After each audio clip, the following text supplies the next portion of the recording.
अच्छा, तो अब हम लोग इस हमारी जो डिस्कशन चल रही थी उसी को कंटिन्यू करते हैं। और लास्ट टाइम हमने हाफ वेव जो रेक्टिफायर था उसको रेजिस्टिव प्लस इंडक्टिव लोड के साथ देखा था। And in that particular case हमने फ्री व्हीलिंग डायोड भी जो है वो इंक्लूड किया था। तो फ्री व्हीलिंग डायोड को इंक्लूड करने का जो फ़ायदा होता है वो ये होता है कि आपका जो सर्किट है उसकी जो आउटपुट्स हैं वो रिड्यूस होके half wave half wave rectifier with resistive load के इक्विवेलेंट हो जाती हैं। ठीक है, यानी आपकी जो मोस्टली जो आउटपुट्स होती हैं वो उसके इक्विवेलेंट हो जाती हैं। आप डायरेक्टली वो यूज़ भी कर सकते होते हैं। सिर्फ एक आधी चीज़ का डिफरेंस होता है, वो अगर आप कर लें तो आपको जो है बेनिफिट होता है। सबसे पहली चीज़ तो ये है कि जो आपकी आउटपुट वोल्टेज होगी वो वही होगी जो half wave rectified with resistive load की थी। ठीक है, इसी तरीके से अगर आपको एवरेज करंट चाहिए तो एवरेज लोड करंट भी आप उसी फार्मूले से निकाल सकते हैं जो आपने रेजिस्टिव लोड के लिए किया था। एक चीज़ यहाँ पे जो इसके अंदर ये किया है कि एवरेज लोड करंट तो आपने determine the load voltage and current, ये एवरेज ही निकालने हैं। ठीक है, एवरेज निकालने और the power absorb by the resistance in the circuit, यानी ये जो हमारी रेजिस्टेंस अवेलेबल है ये कितनी पावर जो है एब्जॉर्ब कर रही है। तो लेट सपोज अगर हम इसको प्रेजेंट करें तो पी आर से रिप्रेजेंट कर देते हैं कि ये जो है ये वाली पावर हमने निकालनी है।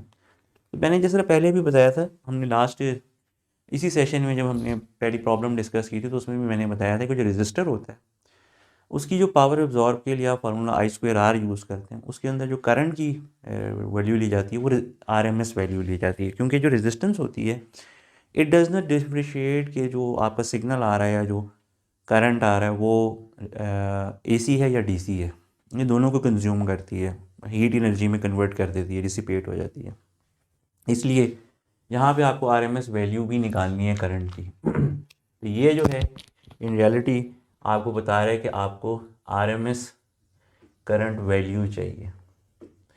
अब आरएमएस करंट वैल्यू जो है वो मैंने जिस तरह बताया था कि इनके जो एक्सप्रेशन होते हैं बड़े डिफ़िकल्ट होते हैं, लेकिन इस केस के अंदर हमारे पास फ़ायदा क्या है कि जो आउटपुट एवरेज वोल्टेज है वो इक्विवेलेंट है हाफ वेव रेक्टिफायर के। तो हम लोग इधर जो स्ट्रैटेजी यूज़ करेंगे ये बड़ा इंपॉर्टेंट है। ये मैं वो बताना चाह रहा हूँ कि यहाँ पे जो हम स्ट्रैटेजी यूज़ करेंगे वो हम ये यूज़ करेंगे कि हम जो हमारे पास हार्मोनिक कंपोनेंट्स आते हैं वोल्टेजेस के जिसको हमने पहले फाइंड आउट किए थे उनको यूज़ करते हुए और इम्पीडेंस को यूज़ करते हुए हम करंट निकालेंगे। और फिर उन करंट्स का जो है उनकी मदद से क्यूमुलेटिव इफेक्ट में हम आरएमएस करंट निकाल लेंगे।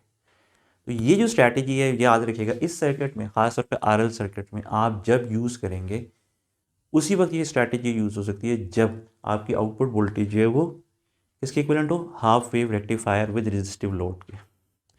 तो और वो क्योंकि जब वो इक्विवेलेंट होगी तो फिर आप सिमिलर जो हमने फोरियर सीरीज़ डिराइव की थी इसी सेशन में जो मैं अर्लियर कर चुका हूँ, हम उसको पिक कर लेंगे, उसी को डायरेक्टली इम्प्लॉय करेंगे और उससे हम रिजल्ट्स बना लेंगे। तो काफ़ी आसान हो जाएगा। अभी हम जब देखेंगे आप तो आपको आइडिया होगा कि ये प्रोसेस बड़ा सिंपल हो जाता है अगर हम जो है हाफ वेव रेक्टिफायर की जो है एग्जांपल यूज़ कर लें। अदरवाइज़ थोड़ा सा हम जाएंगे अगर टाइम डोमेन में एनालिसिस करें, डिफरेंशियल इक्वेशन सॉल्व करें तो उससे ये काफ़ी डिफ़िकल्ट हो जाता है और काफ़ी रिगरस हो जाता है। आपको मैथमेटिक्स में काफ़ी एक्सपर्ट होना चाहिए कि अगर आप जाके एग्जैक्ट वैल्यूज़ फाइंड आउट करें। तो ये एक अच्छा मेथड है। मैंने ये प्रॉब्लम इंक्लूड भी इसीलिए की थी कि स्टूडेंट्स को एक थोड़ा सा जो हम पढ़ रहे हैं उसके साथ भी रिलेशनशिप रहे। अब आप देखें ना, अदरवाइज़ तो हम जो इसको देखेगा वो समझेगा कि ये जो है सर्किट डिफरेंट है। लेकिन अभी जिस तरीके से मैं आपको समझा रहा हूँ और अभी आप जो पिछले सेशन में पूरे में देखते आए हैं कि ये हाफ वेव रेक्टिफायर जो रेजिस्टिव लोड है जो हमने सबसे पहले किया है अपनी डिस्कशन के अंदर। ठीक है, उसको स्टार्ट करते हैं। और सबसे पहले जो हमारे पास एवरेज लोड वोल्टेज है वो बड़ी सिंपल है, गिवन है we m over pi. V m over pi जो है यहाँ पे आपके पास क्या है, अच्छा हाँ हमने यहाँ पे तो वैल्यूज़ ही नहीं लगाई हुई। तो यहाँ पे हमारे पास जो सोर्स वोल्टेज है वो 100 वोल्ट्स है, वी एम जो है वो हमारे पास 100 वोल्ट्स है। ठीक है, फ्रीक्वेंसी जो है वो 60 हर्ट्स है। और रेजिस्टिव लोड जो है हमारे पास, रेजिस्टिव लोड यहाँ पे जो हमारे पास रेजिस्टिव लोड है that is equal to 2 ohm और inductance is equal to 25 milli Henry.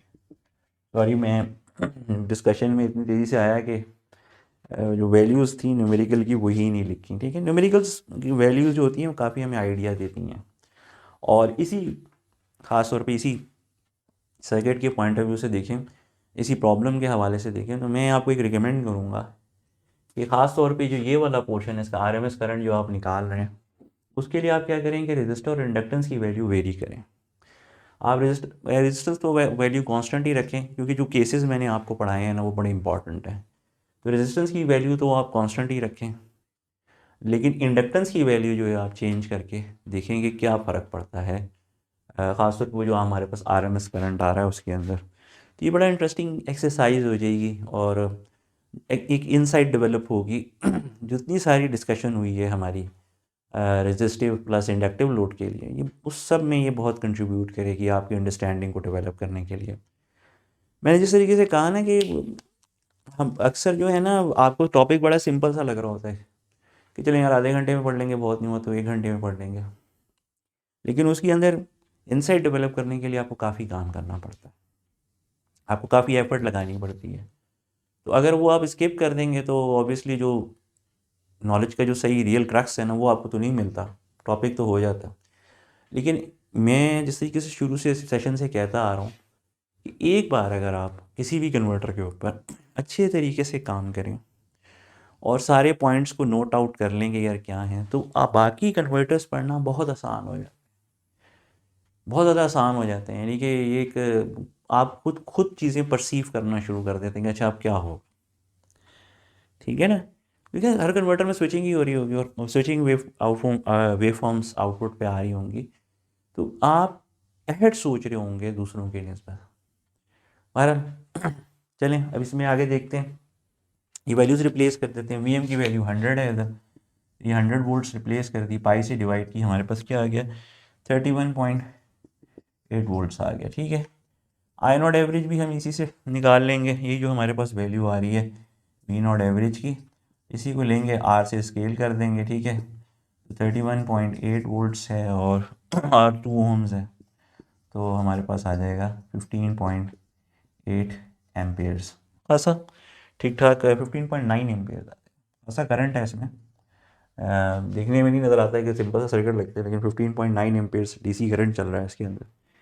अब जो नेक्स्ट थी हमारी कि हम जो है power absorb by the resistance, तो मैंने आपको कहा था कि जो पी आर होगा, जो मतलब वो I naught R M S square over R. अब ये सारी बहस क्योंकि पहले हो चुकी है, लेकिन मैं उसको फिर रिवाइंड कराना चाहूँगा कि हमारे पास जो आउटपुट आती है उसके अंदर डीसी कंपोनेंट भी है और उसके अंदर एसी कंपोनेंट भी है।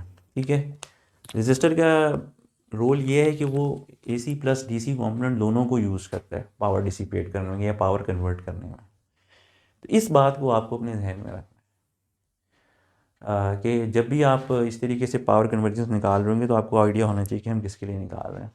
अगर स्पेसिफिकली कोई डीसी लोड होगा जो सिर्फ डीसी को यूज़ करता है, तो फिर उधर आप आरएमएस वैल्यू नहीं देंगे, फिर आप सिर्फ एवरेज वैल्यू से भी आपका गुजारा चल जाएगा। ये हम आगे जाके देखेंगे, इसी सेशन में हम आगे जाके देखेंगे कि वहाँ पे उससे काम चल जाता है। लेकिन जब आप बात करते हैं रेजिस्टर की, तो रेजिस्टेंस में ये चीज़ जो है नहीं चलती। रेजिस्टेंस में आपको आरएमएस वैल्यू कैलकुलेट करनी पड़ेगी। तो हमारे पास वो सिंपल टेक्निक है, पहले भी रही है, लेकिन यहाँ पे मैं आपको जो टेक्निक बताना चाह रहा हूँ कि जब आप इस सर्किट स्पेसिफिकली अगर ये ना हो तो फिर ये स्ट्रैटेजी यूज़ नहीं हो सकती। अगर फ्री व्हीलिंग डायोड नहीं कनेक्टेड होगा तो जो स्ट्रैटेजी मैं बता रहा हूँ फिर वो यूज़ नहीं हो सकती, क्योंकि उसके नतीजे में जो वेवफॉर्म वोल्टेज आउटपुट आती है वो हाफ वेव रेक्टिफायर के इक्विवेलेंट नहीं होती है, वहाँ हम ये स्ट्रैटेजी यूज़ नहीं कर सकते। तो इसको स्ट्रैटेजी को यूज़ करने के लिए free wheeling diode is necessary. ठीक है, फ्री व्हीलिंग डायोड का होना ज़रूरी है। आप क्या करेंगे, हम हाफ वेव रेक्टिफायर की फोरियर सीरीज़ को हम एम्प्लॉय करेंगे, फोरियर सीरीज़ को एम्प्लॉय करेंगे और उसकी मदद से जो है हम वैल्यूज़ कैलकुलेट करेंगे। ठीक है, हम यहाँ पे क्या करेंगे कि जो हमारे एसी करंट के कंपोनेंट्स हैं, खास जो एसी करंट के कंपोनेंट्स हैं वो हम कैलकुलेट करेंगे। किस तरीके से कैलकुलेट करेंगे, हमारे पास वोल्टेजेस होंगी जो कि मैंने half wave voltage half wave rectifier की जो फोरियर सीरीज़ की थी वोल्टेज की, उससे हम लेंगे वोल्टेजेस, उनको डिवाइड कर देंगे इम्पीडेंस से। इम्पीडेंस में हमारे पास क्या है, आर और एल। ठीक है, तो यहाँ हो जाएगा, हम यहाँ पे जो कर रहे होंगे क्या कर रहे होंगे, I of N divide by V of N और जेड ऑफ एन। ये जेड ऑफ एन जो है that is equal to R square plus N omega L की होल स्क्वेयर, ये हम यूज़ करेंगे। वी एन की जो वैल्यू होगी वो हम कहाँ से लेंगे, फोरियर सीरीज़ कोफिशिएंट से लेंगे, फोरियर सीरीज़ कोफिशिएंट्स। और इसके लिए हम कौन सा यूज़ करेंगे, ये कोफिशिएंट्स कौन से यूज़ करेंगे, वो हम यूज़ करेंगे हाफ वेव रेक्टिफायर वाली फोरियर सीरीज़, इसके कंपोनेंट्स हम यूज़ करेंगे। तो ये स्ट्रैटेजी क्लियर होनी चाहिए। ये दो वैल्यूज़ तो निकल आई हैं, आगे चलते हैं और ये वैल्यूज़ कैलकुलेट करते हैं, फिर देखते हैं कि हमारे पास जो है आती क्या है। ठीक है, चलिए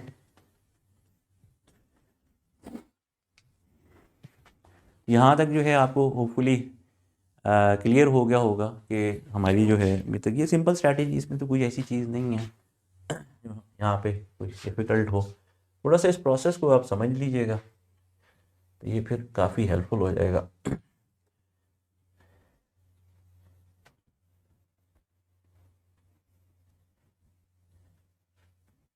ठीक है, चलें।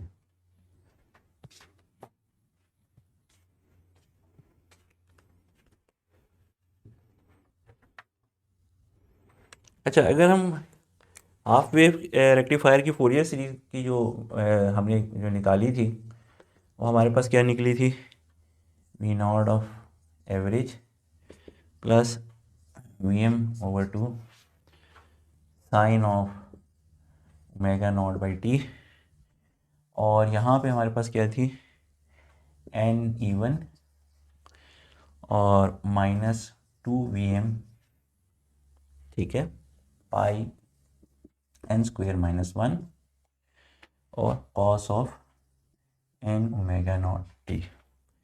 अब इससे अगर हम देखें तो हमारे पास जो है एक तो इसके अंदर जो है ये डीसी कंपोनेंट है। ठीक है, डीसी कंपोनेंट ये हम पहले ही कैलकुलेट कर चुके हैं, अभी हमने निकाला था, और ये वैल्यू जो है हमारे पास 31.8 वोल्ट्स है।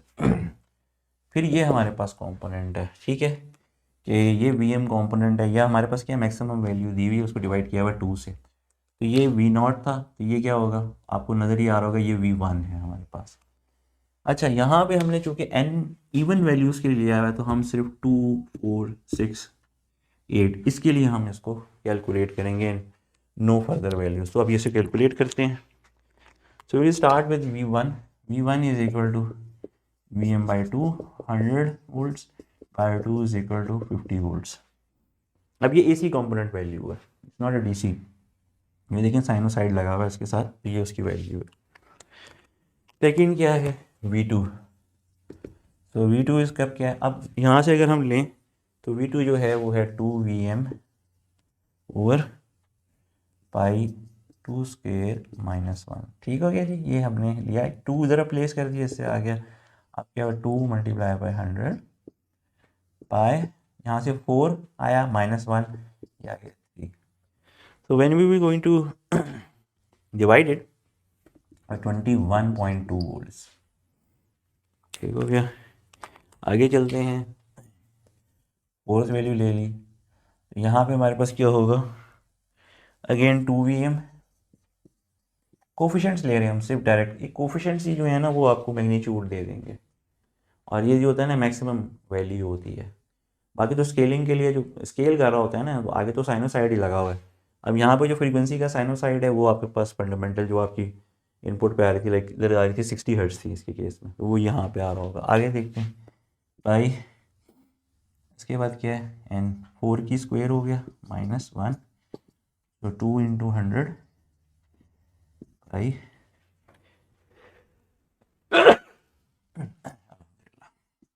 15 वैल्यू ले ली, यहाँ पे आ गया हमारे पास 4.24 वोल्ट्स। ठीक है, आगे देखते हैं V6, तो 2 VM आई 6 की स्क्वायर माइनस 1 इक्वल 2 इंटू 100 आई, और ये क्या आ गया 35। यहाँ पे हमारे पास क्या आ गई वैल्यू 1.82 वोल्ट्स। तो आप ये देख रहे होंगे, ये मैंने पहले भी क्लेरिफाई किया था, लेकिन ये यहाँ से ना असल में इनसाइट्स आती हैं जो मैं अक्सर लोगों को कहता हूँ कि ये बहुत इंपॉर्टेंट होती हैं। और आपको ये हर बार आपको वैल्यू कैलकुलेट करके नहीं देखना होता कि क्या एग्जैक्ट आ रही कि नहीं आ रही है। आप मोस्ट ऑफ द टाइम्स आप पहले से ही बता सकते हैं कि क्या हो रहा होगा। अब अगर हम देखें, जो डीसी कंपोनेंट था हमारे पास इसमें, उसकी वैल्यू थी 31.8। फिर जो हमारे पास जो फर्स्ट एसी कंपोनेंट आया उसकी जो मैक्सिमम वैल्यू है वो 50 वोल्ट्स है। फिर V2 जो हमने जो सेकंड हार्मोनिक लिया था उसकी 21.2 वोल्ट्स है। फिर जो फोर्थ हार्मोनिक है उसकी 4.24 वोल्ट्स है, और जो सिक्स्थ हार्मोनिक है वो उसकी 1.82 वोल्ट्स। अब आप क्लियरली दे सकते हैं कि फर्स्ट और जो आ रहा है आपकी फर्स्ट फंडामेंटल टर्म जो आ रही है वो 50 वोल्ट्स की है, मोर देन 50 टाइम्स डिक्रीज़ कर गया है सिक्स हार्मोनिक। तो आगे जाके आपको कैलकुलेट करने की इतनी ज़रूरत नहीं होती। तो लेट सपोज हम यहाँ पे लिख लेंगे Vn, ठीक है, और Vn की वैल्यू जो आ रही है V1, हमारे पास V1 आ रहा है 50 वोल्ट्स का।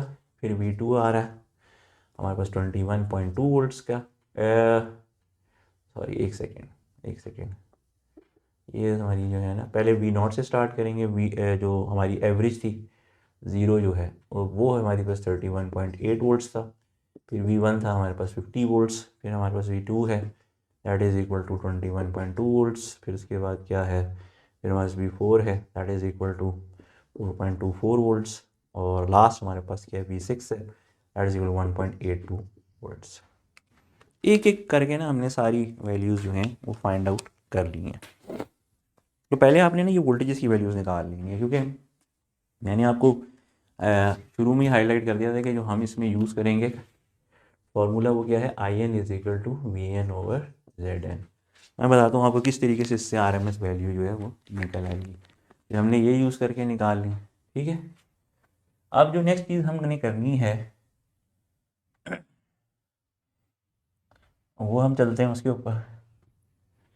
तो ये नेक्स्ट हमने फाइंड आउट करनी है वो है जेड एन।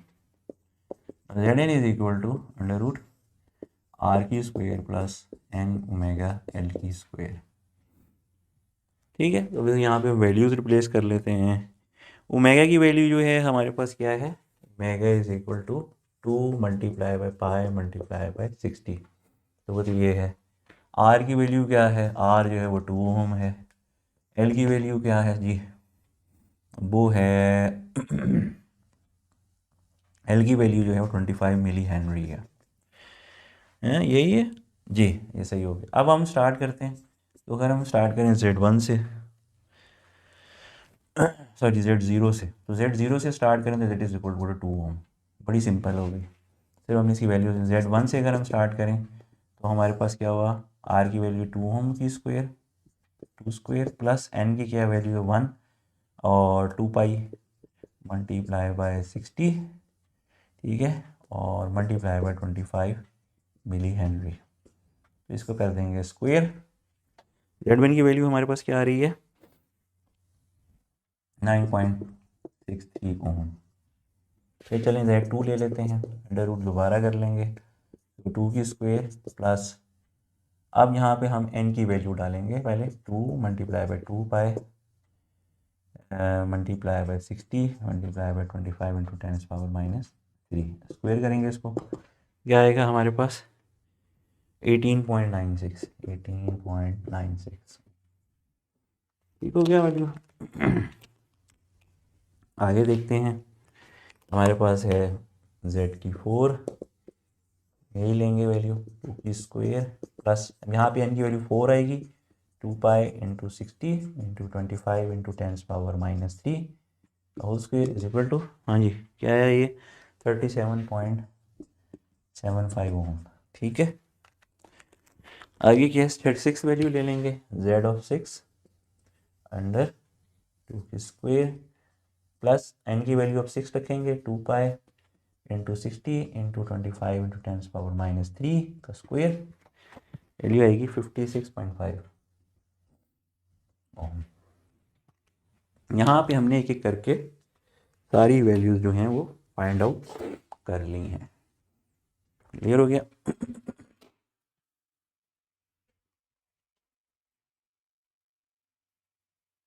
अब इसी टेबल को एक्सटेंड कर लेंगे, ठीक है। यहाँ पे हमने रख लिया जेड एन, यहाँ हम रख लेते हैं एन की वैल्यू 0 1 2 4 6। 0 के लिए हमारे पास क्या है 2 ओम, इसके लिए क्या है 9.63 ओम, फिर इसके लिए क्या है 18.96 ओम, इसके लिए क्या है 37.75 ओम, और इसके लिए क्या है 56.5 ओम। दैट्स इट, सिंपल हो गया। तो हमने इन दो फार्मूलेस की मदद से हमने एक एक करके हर वैल्यू जो है वो कैलकुलेट कर ली है। अब जो हमारा टारगेट है ना वो कैलकुलेट करना है हमने यहाँ पे हम कैलकुलेट करेंगे। ठहरिए मैं इसको थोड़ा सा एक्यूरेट कर देता हूँ।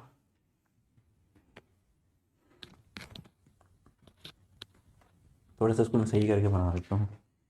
यहाँ पे आ जाएगा 31.8 वोल्ट्स, यहाँ पे आ जाएगा 50 वोल्ट्स, ठीक है। यहाँ पे आ जाएगा 21.2 वोल्ट्स, यहाँ पे आ जाएगा 4.2 वोल्ट्स, 1.82 वोल्ट्स, ठीक है, ये हो जाएगा।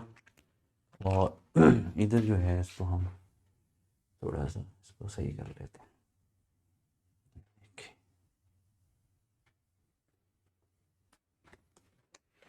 अब ये सिंपल जो है हम इनकी डिवीजन करेंगे, यानी जो इस फार्मूले की मदद से हम इनकी डिवीजन करेंगे, ठीक है। और हमारे पास वैल्यूज़ आ जाएंगी आई ऑफ एन की। तो हम आई ज़ीरो से शुरू करते हैं 15.9 एम्पेयर्स, ये एम्पेयर्स में होगा, ये वोल्ट्स में है, ये ओम्स में है, ठीक है। This is 5.192 AIIMS, 1.12 AIIMS, 0.11 AIIMS and 0.03 AIIMS, ये हो गई वैल्यू,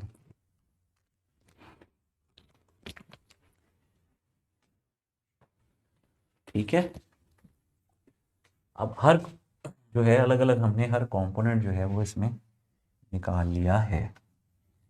अब आते हैं अपने इसी फार्मूले पे, जो आरएमएस का हमारा फार्मूला है उसको देखते हैं। तो आरएमएस का जो फार्मूला है हमारे पास, I R M S is equal to under root, यहाँ पे पहले आई नॉट स्क्वायर आ जाता है जो कि हमारा पहला है, ठीक है। फिर प्लस क्या आता है इसके बाद आपने जो है ना ये n is equal to even है और ये जा रहे हैं इन्फिनिटी तक, ठीक है। इसमें वन भी है, सॉरी, इसमें याद रखिए इसमें वन भी इंक्लूडेड है। और इसमें हमने क्या करना है आई आर एम एस जो है एन आर एम एस ये वैल्यूज़ डालनी है जिसकी स्क्वायर वैल्यूज़ होंगी, ठीक है। बड़ी ईजी है। अब ये याद रखिएगा यहाँ पे जो हमने आई एन की वैल्यू निकाली ये मैक्सिमम वैल्यूज़ है। तो सिंपल हमारे पास क्या होता है I R M S is equal to I max divide by under root 2 होता है। तो हम यहाँ जब इसे रिप्लेस करेंगे तो हम क्या करेंगे, सबसे पहले जो आई नॉट की वैल्यू है वो क्या है 15.9 की स्क्वायर प्लस 1 की वैल्यू लेंगे तो इसे 0.192, ठीक है। और इसको अंडर रूट 2 कर देंगे और इसको स्क्वायर कर लेंगे, ये 1 वाली आ गई। दूसरा हमारे पास क्या है 1.12 अंडर रूट 2 स्क्वायर प्लस तीसरा हमारे पास क्या है 0.11 under root 2 whole square, last 0.03, वो बहुत ही छोटी वैल्यू है यार। So when we will basically total it, we will get IRMS is equal to 16.34 amps। ये है इसका प्रोसेस करंट का, आरएमएस करंट निकालने का। और ये उसी वक्त यूज़ होगा जब मैंने आपको बताया कि आप फ्री व्हीलिंग डायोड यूज़ करेंगे इंडक्टिव सर्किट में, रेजिस्टिव प्लस इंडक्टिव सर्किट में, अदरवाइज़ आप ये यूज़ नहीं कर सकते। तो सिस्टमेटिक है, बड़ा मुश्किल नहीं है। जस्ट आपको पता होना चाहिए कि Fourier series of half wave rectifier क्या है, उसके अंदर कौन कौन से हार्मोनिक्स आते हैं। तो इसमें चूँकि ये होता है कि जो एवरेज तो आएगी वैल्यू, मैंने आपको पहले ही बताया था कि वो एवरेज वैल्यू जो होती है वो इसलिए आ रही होती है कि एवरेज वैल्यू जो है आपकी हमेशा होगी, क्योंकि ये रेक्टिफायर है, आपके पास एवरेज वैल्यू हमेशा से होती है, ठीक है। आगे आपको जो एसी हार्मोनिक कंपोनेंट्स होते हैं, ये वो सारे एसी हार्मोनिक कंपोनेंट्स हैं वो लिए गए हैं। इसमें 1 का है, 2 है, 4 है, 6 है। हाफ वेव रेक्टिफायर 1 आता है। अगर ये फुल वेव रेक्टिफायर होता ना तो फिर इसमें 1 ना होता, बाकी 2 4 6 होता, और फिर जो उसका स्केलिंग फैक्टर भी था वो भी चेंज हो जाता। तो ये बड़ी बहुत ही अच्छी एक एग्जांपल है। IRMS आ गया। अब आपके पास IRMS आ गया तो सिंपली जो नेक्स्ट आपने करना है वो क्या है, पावर एब्जॉर्ब। तो R is equal to IRMS का स्क्वायर मल्टीप्लाई बाय R, ये 16.34 का square multiply by 2 ohm. So आपके पास यू विल गेट 534 वॉट्स। ये जो है ये पावर एब्जॉर्ब होगी इस सर्किट के अंदर। अगर आपको कभी छोटा सा सवाल आ जाए कि भाई क्या पावर एब्जॉर्ब होगी इंडक्टर के अंदर, तो आप क्या कहेंगे, क्या जवाब होना चाहिए कि चलें जी मैंने रजिस्टर में तो आपको फाइंड आउट कर दी कि ये पावर जो है रजिस्टर के अंदर सप्लाइड होगी, इंडक्टर के अंदर क्या सप्लाई होगी? Any guess? अगर आपकी जहन में है तो उसको शेयर करें, सोचें। बड़ी ही इंटरेस्टिंग चीज़ ये है कि इंडक्टर के अंदर कोई पावर एब्जॉर्ब नहीं होगी, क्योंकि जैसे मैंने आपको पहले भी क्लियर किया था कि average voltage across the inductor is equal to zero. So अगर average voltage across the inductor जो है वो ज़ीरो है तो उसकी जो पावर एब्जॉर्बिंग कैपेबिलिटी है, क्योंकि जब आप पावर कैलकुलेट करेंगे तो फिर आप उसको उसकी जो वोल्टेज होगी उसको करंट से मल्टीप्लाई करेंगे, क्योंकि डीसी वोल्टेज निकाल रहे हैं ना, तो वो तो ज़ीरो आएगी। सो डीसी करंट की वैल्यू उसके अंदर एब्जॉर्ब नहीं होगी। हाँ, एसी कंपोनेंट्स जो हैं वो उसके अंदर एब्जॉर्ब हो सकते हैं, जो एसी पावर है। देखें रजिस्टर में आपने ये वैल्यू इंक्लूड की है, लेकिन अगर आप यही इंडक्टर के लिए करेंगे, क्योंकि आप कहेंगे हाँ यार मैं करंट से लेता हूँ और फिर मैं इंडक्टर से मल्टीप्लाई करके उसकी वैल्यू निकाल, तो फिर ये डीसी करंट की वैल्यू उसमें यूज़ नहीं होगी। फॉर एवरेज वैल्यूज़, क्योंकि पीरियोडिक वेव फॉर्म्स में average voltage across the inductor is zero. ये बहुत इंपॉर्टेंट रिजल्ट है, और इसमें जो इसको जितनी बार भी मैं इसको रिपीट करूँ ना तो वो उसकी सिग्निफिकेंस जो है वो लो नहीं होती। काफ़ी जगह पे ना एग्ज़ाम्स के अंदर और टेस्ट एंड इंटरव्यूज़ के अंदर स्टूडेंट्स को इसमें काफ़ी कन्फ्यूजन हो जाती है कि जब उनसे पूछा जाता है अच्छा जी what will be the average power absorbed on the inductor, तो वो फंस जाते हैं यार कैलकुलेट करें। सिंपल सा इसका आंसर ये है, दिस इज ज़ीरो। ये सबसे इम्पॉर्टेंट है रेजिस्टिव लोड्स में, इंडक्टिव लोड्स में स्पेशली। रेजिस्टिव लोड्स में हम हमेशा इसी तरीके से निकालेंगे जो हमने इसमें किया। तो ये था थोड़ा सा इसके हवाले से एक मैंने कहा कि आपको करवा दिया जाए प्रॉब्लम। एक और प्रॉब्लम भी आप कर सकते हैं इसमें वैल्यूज़ वगैरह चेंज करके, उसके अंदर भी यही है, mean and RMS values of load voltage निकालनी हो सकती हैं, mean value of the load current निकालनी हो सकती है, RMS value of the current power dissipated in the, तो वो सेम वही चीज़ें जो हम पहले कैलकुलेट कर चुके हैं। आप जो है यही फार्मूला जो है वो आप यूज़ करेंगे तो आप जो है वो इजीली सॉल्व कर लेंगे। तो आई होप सो ये प्रॉब्लम आप जो है बहुत डिटेल से समझ गए होंगे। अब हम चलते हैं अपने नेक्स्ट टॉपिक की तरफ, नेक्स्ट लोड लेते हैं। ये जब आपको मैं समझता हूँ कि जो प्रीवियसली हमने अभी कोई 2 घंटे से ज़्यादा की इसमें एफ़र्ट की है, तो इंडक्टेंस के हवाले से हमने बहुत ज़्यादा काम किया है, और इंडक्टिव लोड जो है वो हमने काफ़ी थॉरोली डिस्कस कर लिया है। इसमें हमने क्या किया था, पहले हमने रेजिस्टिव लोड पढ़ा था, फिर हमने इंडक्टिव लोड पढ़ा, और फिर रेजिस्टिव प्लस इंडक्टिव लोड देखा। तो ये है तो ये थोड़ा सा जो है ना, आप इसको अगर आप टाइम निकालें और कुछ छोटी प्रॉब्लम वगैरह देख के ना, आप समझिए सर अब इसमें ही अगर आप देखेंगे इंडक्टेंस की वैल्यू को अगर वेरी किया जाए तो उसका इफेक्ट जो है हमारे पास जो डिफरेंट पैरामीटर्स आ रहे होते हैं उस पर क्या होता है। अच्छा ये याद रखिएगा, इंडक्टिव लोड्स जो थे ना उसमें आपने देखा कि इंडक्टिव लोड्स के साथ जो सबसे इम्पॉर्टेंट पैरामीटर था ना वो बीटा था, करंट एक्सटिंक्शन एंगल, वो बड़ा वेरी किया। और मैंने आपको पूरा क्लियर किया किस तरीके से इंडक्टेंस और रेजिस्टेंस की वैल्यू का तो कोई इतना वो नहीं होता, इंडक्टेंस की वैल्यू जो है कैसे आपके बीटा की वैल्यू को इफ़ेक्ट कर रही होती है। ये हमने बहुत डिटेल से देखा है, इससे ज़्यादा डिटेल से तो इसको नहीं देखा जा सकता, यानी कि इसमें हर चीज़ जो है उसके अंदर बहुत कवरेज में आ गई है आई थिंक सो, आपको इसमें कोई डिफ़िकल्टी नहीं होगी। चलें जी, हम अपने अगले लोड की तरफ चलते हैं। हम देखते हैं कि जी हमारा जो नेक्स्ट लोड है उसके साथ जो है हम क्या होता है। तो हम नेक्स्ट केस लेते हैं हमारा, let's suppose this is case number 4, r is not equal to 0, L is equal to 0, E is not equal to 0. This is called RE load and this is first type of active load. अब यहाँ पे E क्या है? E is a DC source और काफ़ी जगहों पे तो इसको बैटरी भी कहा जा सकता है। This is battery.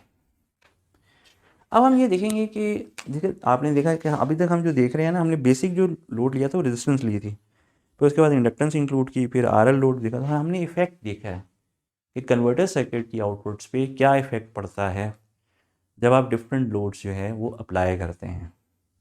ये हमारा जो है अभी तक जो स्टडी चल रही है उस पर। अब इस स्टडी में नेक्स्ट जो हम जिस चीज़ पे पहुँचे हैं वो है ई सोर्स का क्या होता है। तो चलें इसको बनाते हैं, पहले इसका सर्किट बनाते हैं, फिर इसको उससे स्टडी करते हैं। तो सर्किट बिल्कुल सिंपल है, ये तो इतनी बार हम बना चुके हैं कि any one will have a clear cut idea. Vs यहाँ पे हमारे पास साइनोसाइडल वोल्टेज हमने अप्लाई की है, Vd है, हमारा डायोड है, this is R, this is plus minus E, और इधर हमारे पास आउटपुट वोल्टेज है, I नॉट करंट जो है वो हमारा यहाँ पे फ्लो कर रहा है। तो यहाँ पे रेजिस्टेंस तो हमें पता ही है। अब देखें यहाँ पे एक और चीज़ आपके पास जो है रेजिस्टिव लोड के लिए, तो आपको सारी चीज़ नो हाउ है। तो वो क्या है? रेजिस्टिव लोड के लिए आपको पता है कि जी जो आपका अल्फ़ा होता है वो ज़ीरो होता है, यानी जो करंट कंडक्शन जहाँ से स्टार्ट कंडक्शन करती है वो ज़ीरो होता है। आपका जो बीटा है वो पाई होता है। जो आपकी वी नॉट एवरेज होती है वो होती है वी एम ओवर पाई। आपका जो करंट होता है आई नॉट एवरेज करंट जो होता है वो होता है we m over pi r होता है। आपकी जो आर एम एस वोल्टेज होती है वो वी एम ओवर 2 होती है, और जो आपका आर एम एस करंट होता है वो होता है we m divide by 2 r होता है। ये सारी चीज़ें हमें पता है, हमें ऑलरेडी ये सब चीज़ें इन्वॉल्व हैं। एफिशिएंसी जो हमने इसमें निकाली हुई थी वो हमने निकली थी कि अराउंड 20 to 30% जो है इसमें एफिशिएंसी हम कैलकुलेट कर चुके हैं। अब यहाँ पे जो है हमने ई इंक्लूड किया। इस ई के इंक्लूड करने से क्या होगा? अब ई की वैल्यू क्या हो सकती है? पहले तो ये चीज़, अब हमारे पास दो इम्पॉर्टेंट चीज़ें हैं। अगर हम wave form point of view से देखें तो एक हमारे पास है जो इनपुट सिग्नल आ रहा है v S is equal to v M sine omega t, और ई इज इक्वल टू क्या है, सॉरी वी डी सी जो है, वी डी सी यानी जो डी सी सोर्स वोल्टेज लगाई हुई है that is equal to e volts. ये भी वोल्ट्स में है, ये भी वोल्ट्स में है।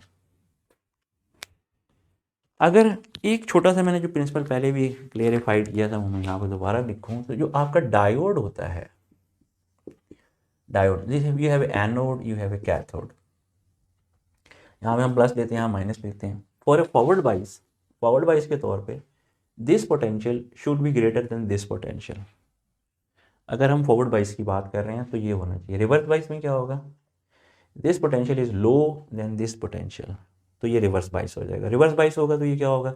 अगर ये फॉरवर्ड बाइस होगा तो ये एक क्लोज स्विच के तौर पे बिहेव करेगा। अगर ये रिवर्स बाइस होगा तो ये एक ओपन स्विच के तौर पे बिहेव करेगा। क्लोज स्विच क्या करेगा कि जो आपकी इनपुट है उसको लोड के साथ कनेक्ट कर देगा। ओपन स्विच क्या करेगा, जो आपकी इनपुट है उसको लोड से डिस्कनेक्ट कर देगा। ये सिंपल जो है इसकी रीजनिंग है। अब चूंकि यहाँ पे पहले जो था यहाँ पे कोई भी वैल्यू नहीं थी, लेकिन अगर हम यहाँ से देखें जो कैथोड है वो कनेक्टेड है ई के साथ, यहाँ पे ई आ जाएगी। इधर जो है आपके पास जो एनोड है वो कनेक्टेड वी एस से, और वी एस की जो मैक्सिमम आ रही है वैल्यू वो वी एम है।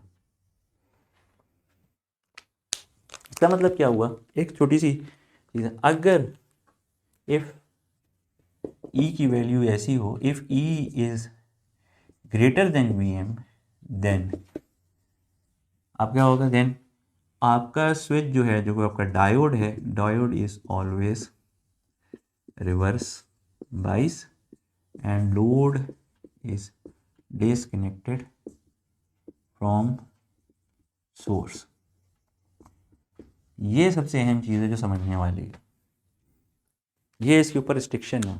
तो अगर कभी इसको कोई ऐसा बोला, सपोज कोई सवाल आ जाता है, आपसे कहते हैं कि हाँ जी क्वेश्चन है, क्वेश्चन ये कहता है कि जी लेट सपोज, यहाँ पे मैं आपको एक एग्जांपल दे रहा हूँ, थोड़ा सा इसको समझने की कोशिश करें। एग्जांपल आ जाती है कि जी वीएम जो है वो 25 वोल्ट्स है और ई जो है आपका वो 50 वोल्ट्स है। तो अगर आप इसको इस कंडीशन में लिखें 50 ग्रेटर देन 25, तो फिर तो ये है कि ये हमेशा के लिए रिवर्स बाइस हो जाएगा और ये कभी भी नहीं चलेगा। तो आपका लोड ऑलवेज डिस्कनेक्ट रहेगा सोर्स के साथ। Now this condition should not exist, ये नहीं होनी चाहिए। ये वाली जो चीज़ है ये कभी नहीं होनी चाहिए। E should never be greater than we M for operation. ये सबसे पहली चीज़ है जो आपको सोचना समझ लेनी चाहिए। आपकी ई की वैल्यू जो है वो हमेशा वी एम से कम हो, ये आपने हमेशा इसमें याद रखना है। ये इसमें बेसिक चीज़ है जो समझने वाली है। आपको सवाल भी आ सकता है what is the most important condition of operation for this circuit. और सबसे इम्पॉर्टेंट कंडीशन क्या है कि E should be greater than we M. सबसे इम्पॉर्टेंट है कि वी एम की वैल्यू जो है वो हमेशा कभी भी ई से कम नहीं होनी चाहिए, ज़्यादा होनी चाहिए। अब हम आ जाते हैं कि जैसे हमने एक नेसेसरी कंडीशन निकाल ली इस सर्किट में, तो बड़ी सिंपल सी चीज़ है, एनीवन बेसिकली कोई रीच टू इट। लेकिन ये कि मैंने चलो कहा कि शुरू में ही हम इस चीज़ को डिस्कस कर लें ताकि इसके हवाले से जो हमें कोई है इशू वो ख़त्म हो जाए। तो फिर हमारी क्या हो गई ये कंडीशन, अब हम लिख लेंगे कंडीशन अपने साथ कि भाई हमारे पास जो कंडीशन है वो क्या है कि V M should be greater than E. ये हो गई हमारी, क्लियर होगी बात? ठीक है। अब हम इसकी ऑपरेशन समझने के लिए क्या करेंगे कि सबसे पहले जो है हम इसकी वेव फॉर्म्स ड्रॉ करेंगे। तो वी स्टार्ट, यहाँ पे हम ले लेते हैं जो हमारी सोर्स वोल्टेज है, और सोर्स वोल्टेज क्योंकि आपको पता है कि वो ऑलवेज साइनोसाइडल होती है। तो ये लेंगे, ये मैंने सोर्स वोल्टेज की साइनोसाइड्स बना दिए, ओमेगा टी। ठीक हो गया। यहाँ पे आ गया वी एम, और यहाँ पे आ गया आपके पास पाई 2 पाई 3 पाई 4 पाई। अच्छा, सेकंड जो आपके पास आई है वैल्यू वो है ई की, that is E omega T 0, DC value है। ठीक हो गया। अब क्या है, अब हम देखते हैं हमारे पास आउटपुट वोल्टेज क्या आएगी। ठीक है, आउटपुट वोल्टेज देखते हैं कि हमारे पास क्या आती है। ये बड़ा इंटरेस्टिंग पॉइंट है इसको देखने वाला। तो कंडीशन हमारे पास ऊपर लिखी हुई है कि हमारे पास जो है वही है, ये कंडीशन है फॉरवर्ड बाइस में जाने की। तो लेट सपोज अगर मैं यहाँ पे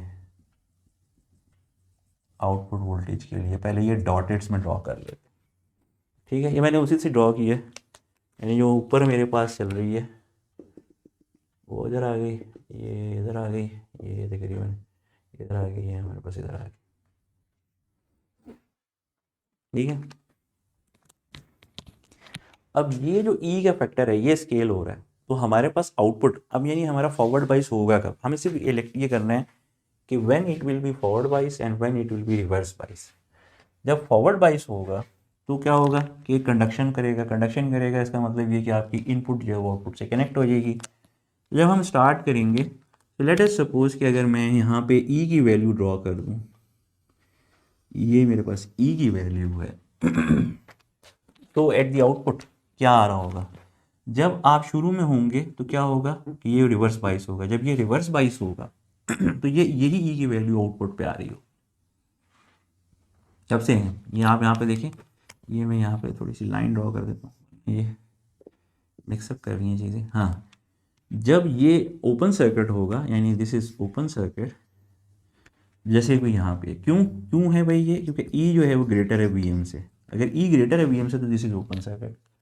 तो ओपन सर्किट होगा जिस वक्त भी ई जो है ग्रेटर होगा वी एम से, तो क्या होगा आपके पास आउटपुट पे सिर्फ ई की वैल्यू आ रही है।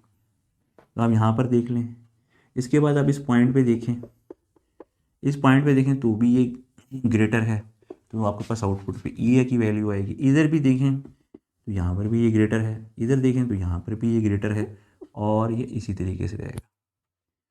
अब हमने क्या करना है, जिस वक्त Vm ग्रेटर होगा ई से, तो क्या होगा, दैट इज है this will connect to this thing.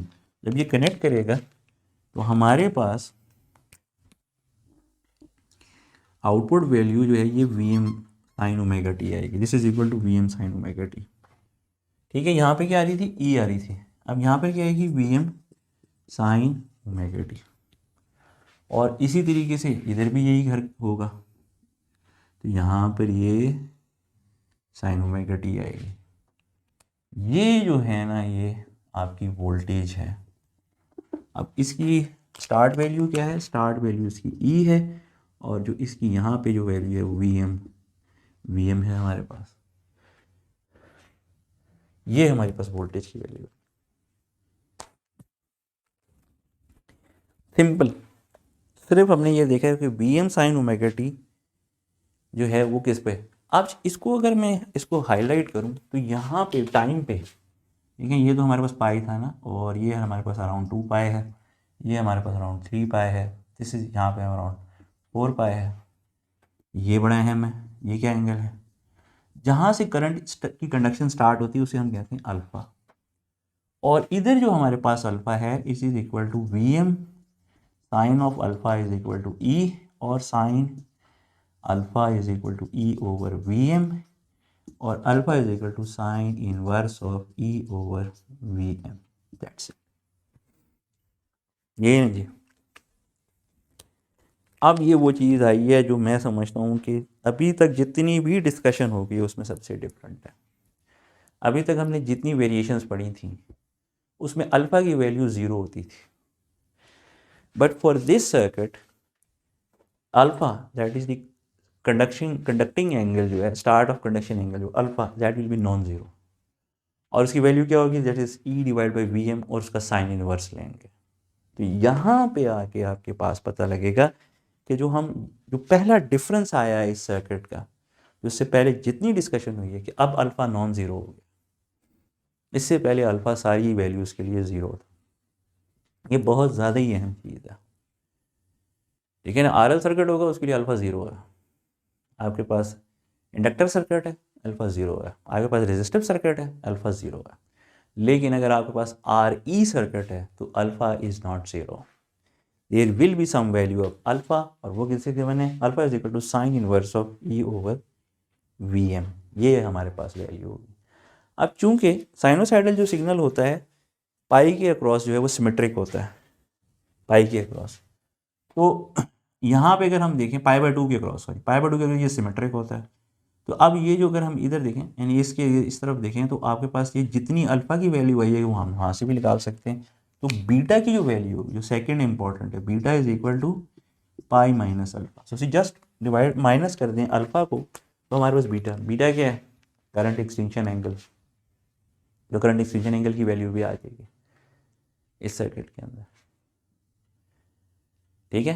तो अल्फ़ा और बीटा की दोनों वैल्यूज़ आपके पास होंगी, तो फिर से क्या होगा, इससे आप गैमा निकाल सकते हैं, गैमा निकल आएगा आपके पास, ठीक है ना।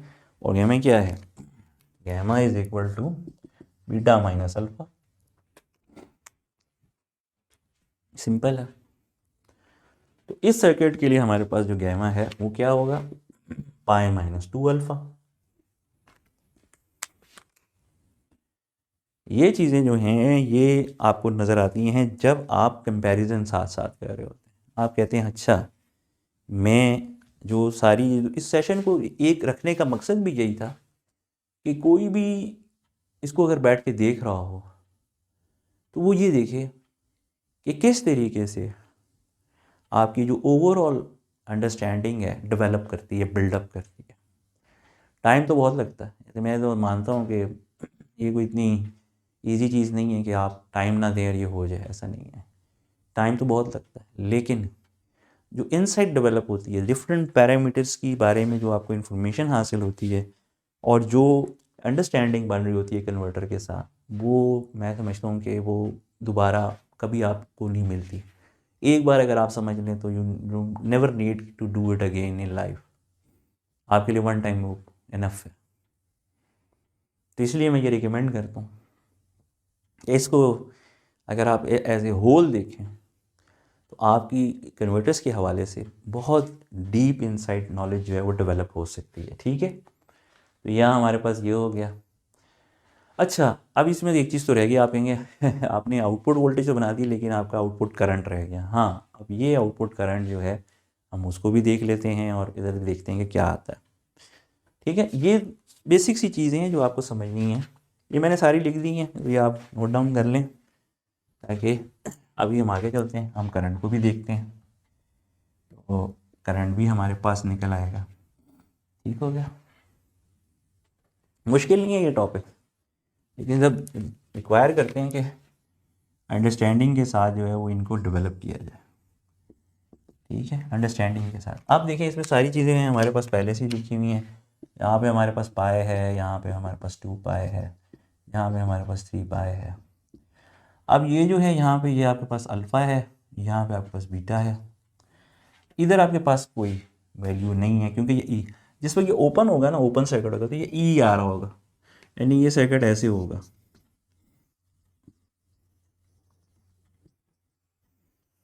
जब ये रिवर्स बाइस होगा, ये रिवर्स बाइस है, जब ये रिवर्स बाइस होगा तो इस तरह होगा। अब इसमें कोई करंट है नहीं, इधर कोई करंट नहीं होगा, तो इसका मतलब इस सेक्शन में मेरे को करंट नहीं मिलेगा, इस तरह इस सेक्शन में मेरे को करंट नहीं मिलेगा। ठीक है, हाँ, लेकिन इसके दरमियान ये जो सेक्शन है जिसमें यहाँ पर भी हमने देखा था, यहाँ पे भी हमें करंट मिलेगा, यहाँ पे भी सॉरी, ये यहाँ से थोड़ा सा इधर से कर लें, और यहाँ पे भी हमें करंट मिलेगा। तो अगर हम करंट को देखें, conduction angle, start conduction angle यहाँ से ये करंट उठेगा और ये यहाँ पे ख़त्म हो जाएगा। इसी तरीके से यहाँ से करंट उठेगा और ये यहाँ पे, ये वो करंट होगा जो सर्किट के अंदर चलेगा। ये करंट जो है आपके सर्किट में चल रहा होगा। This is I not mega T L. बताओ, अब आप देखें वोल्टेज और करंट की वेव फॉर्म्स को बड़े अच्छे तरीके से नोट डाउन कर लें, ख़ास तौर पर जो इसके इंटरवल्स हैं। इंटरवल्स बहुत इंपॉर्टेंट हैं क्योंकि आगे जो हमने इसके एक्सप्रेशंस लिखने हैं वो फिर इसी से रिलेटेड हैं। एक्सप्रेशंस जो लिखे जाएंगे वो फिर इन चीज़ों पर डिपेंड करेंगे, वेव फॉर्म्स पे। ठीक है, मैं इसको भी आपके दोबारा रिपीट भी करूँगा। आदमी बात है, आप इतने आप डिटेल से देख रहे हैं तो फिर आप ऑब्वियसली मेरी है कि आपको इसको पूरे तरीके से फॉलो अप कराऊँ। चलें दोबारा से देखते हैं, दोबारा से तो मैं स्टार्ट करता हूँ, थोड़ा सा आपको रिवाइज़ करा देता हूँ ताकि हम जो है करें। एनालिसिस करने का तरीका यही है कि 2 स्टेट्स लेनी है आपने स्विच की। स्विच जो है आपका डायोड है, उसकी 2 स्टेट्स होंगी, एक में ये फॉरवर्ड बाइस है, क्लोज्ड है, एक में ये रिवर्स बाइस है और ओपन सर्किट है। यहाँ पे जो मैंने आपको बताई है ऑपरेशन के लिए क्या है आपके लिए ज़रूरी है कि वीएम जो है वो ई से ग्रेटर हो ऑपरेशन के लिए, मेन ऑपरेशन कंडीशन। अगर ई ग्रेटर होगा वीएम से तो फिर ये सर्किट ऑपरेट नहीं करेगा। तो पहली कंडीशन तो ये हो गई। अब फॉरवर्ड बाइस के लिए क्या है कि आपके पास एनोड की जो वैल्यू है it should be at a higher level than the cathode.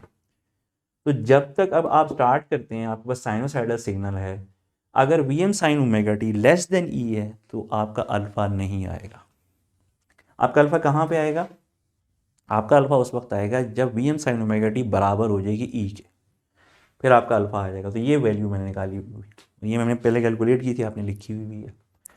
Second क्या होगा फिर कि ये आपके पास आउटपुट आना शुरू हो जाएगी, और कब तक आएगी? जब तक V M sine omega t जो है वो ग्रेटर रहेगा ई से। जिस वक्त वो ई से फिर लेस होगा वहाँ पे बीटा आ जाएगा, वो करंट एक्सटेंशन एंगल हो गया, आप वहाँ पे ड्रॉ कर दिया।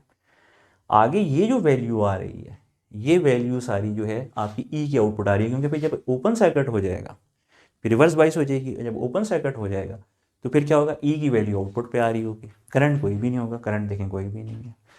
तो करंट जो है वो सिर्फ अल्फ़ा से लेके बीटा के दरमियान, ये जो आपकी गैमा है पाई-2 अल्फ़ा, इसके अंदर सिर्फ करंट चलेगा, बाकी किसी भी वैल्यू पे करंट नहीं चलेगा।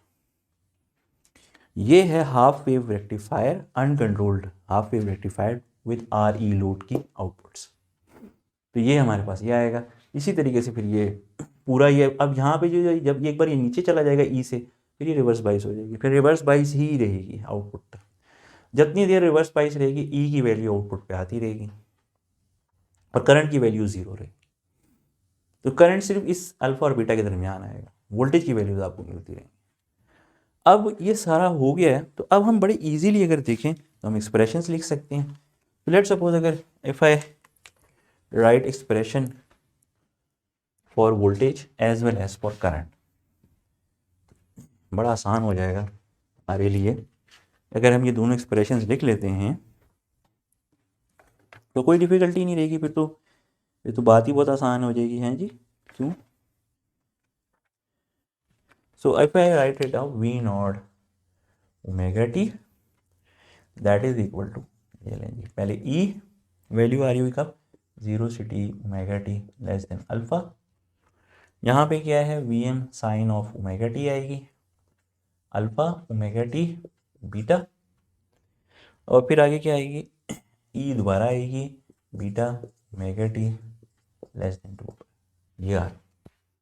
ये हमारी जो है एक्सप्रेशन होगी वोल्टेज के लिए। अब हम देखते हैं कि करंट के लिए क्या होगी। तो I naught of omega T that is equal to 0 for 0 omega T less than alpha.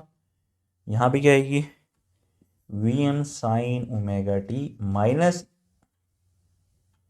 Minus E over R, कब, alpha omega T beta, again फिर 0 बीटा ओमेगा टी 2 पाई। नहीं जी, एक्सप्रेशंस भी लिख दिए। अब ये एक्सप्रेशंस अगर आपके पास लिखे हुए हों तो मेरे लिहाज से एवरेज वोल्टेज और आरएमएस वोल्टेज, एवरेज करंट और आरएमएस करंट निकालना कोई डिफ़िकल्ट नहीं रहता। लेकिन अगर मैं इधर देखूँ ना तो इस लोड में बड़ी इंटरेस्टिंग चीज़ें हैं, बड़ी ऐसी इंसाइट्स हैं जो इससे पहले नहीं थी, और अभी हम इसकी जो प्रॉब्लम देखेंगे तो फिर उसके अंदर वो चीज़ें हाईलाइट होती हैं। तो ये अच्छे तरीके से बना लें, देख लें, क्योंकि अक्सर होता है कि जो है लोग जो हैं वो थोड़ा सा उसको लाइट ले रहे होते हैं कि नहीं ये बड़ा आसान है, इतना मुश्किल नहीं होगा।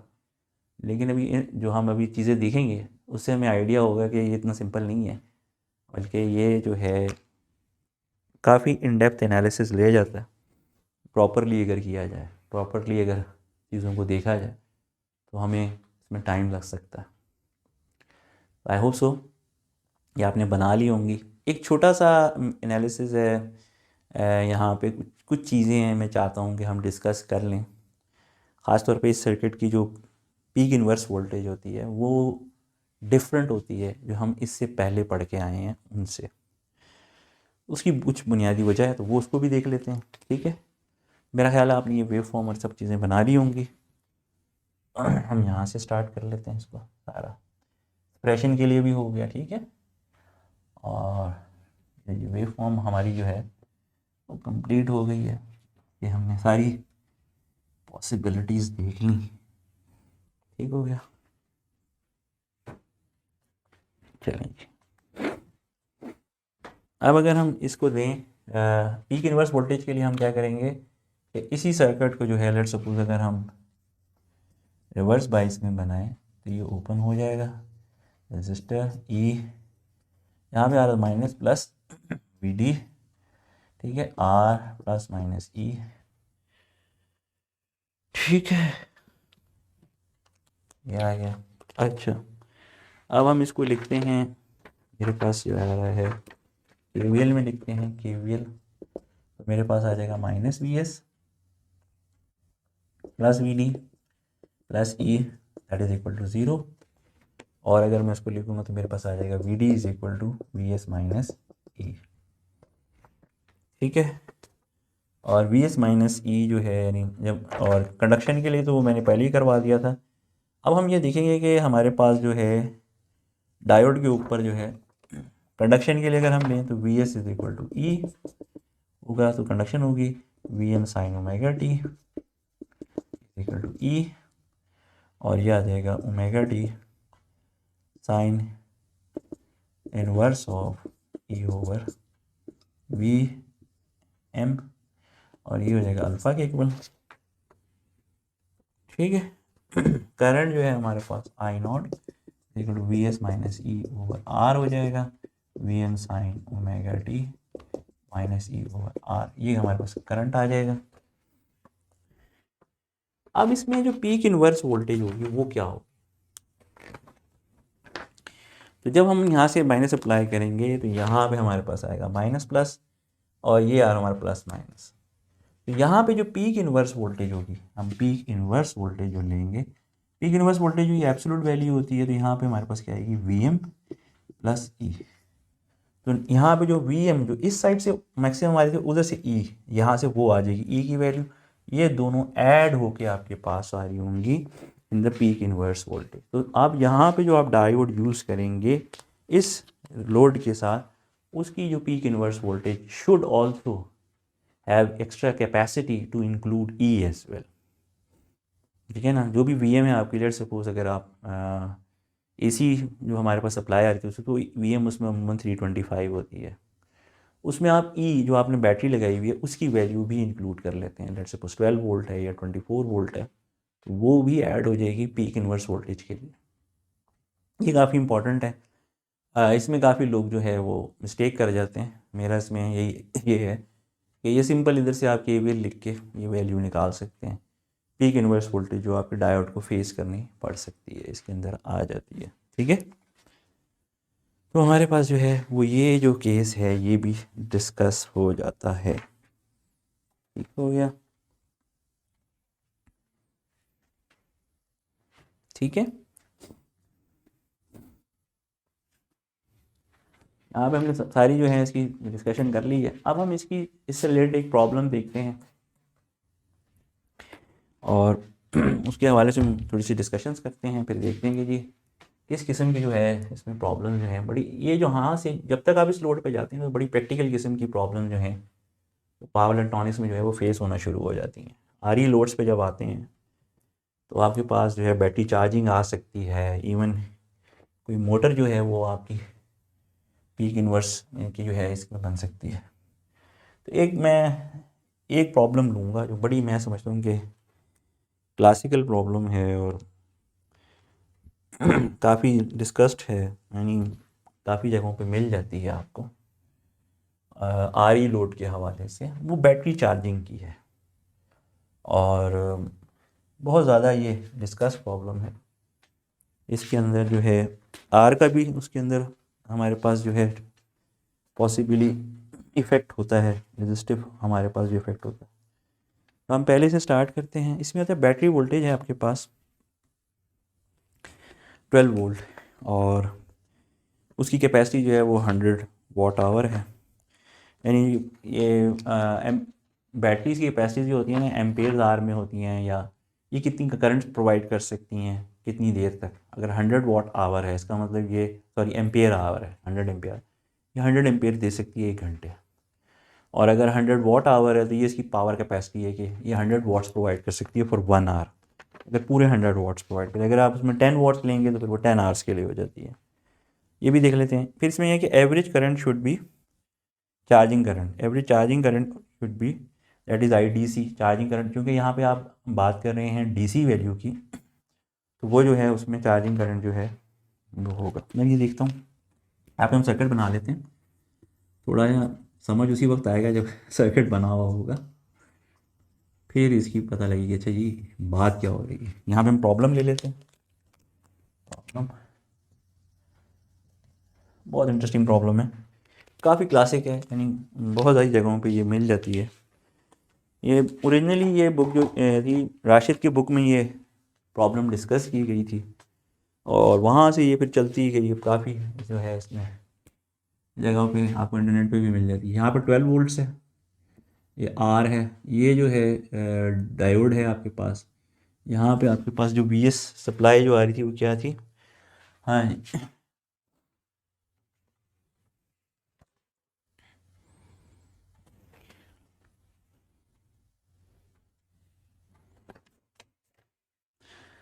अच्छा, इससे पहले इसने ना असल में यहाँ पे सप्लाई जो वोल्टेज लगी हुई है वो है 60 मैक्सिमम जो इसमें आ रही है ना, RMS वैल्यू आ रही है वीएम अंडर रूट टू, हाँ RMS वैल्यू जो आ रही है वो 60 वोल्ट्स आ रही है, ये RMS वैल्यू लिख लें, ठीक हो गया। और फ्रीक्वेंसी इसकी गिवन है 60 हर्ट्ज़ है, 60 हर्ट्ज़ जो है वो उसकी फ्रीक्वेंसी भी है, ठीक हो गया, सही हो गया। हमने क्या निकालना है, एवरेज चार्जिंग करंट। ये एवरेज चार्जिंग करंट जो है ये आई नोड एवरेज होगा जो आपका हमने फाइंड आउट करना होगा। और नहीं सॉरी, एवरेज चार्जिंग करंट जो है वो 5 एम्पेयर दिया हुआ है, और इसने कहा है कि रेजिस्टेंस की वैल्यू, करंट लिमिटिंग रेजिस्टेंस, इस रेजिस्टेंस की वैल्यू निकालें। ये भी काफ़ी जगह पे इस किस्म के प्रॉब्लम्स भी आ जाते हैं।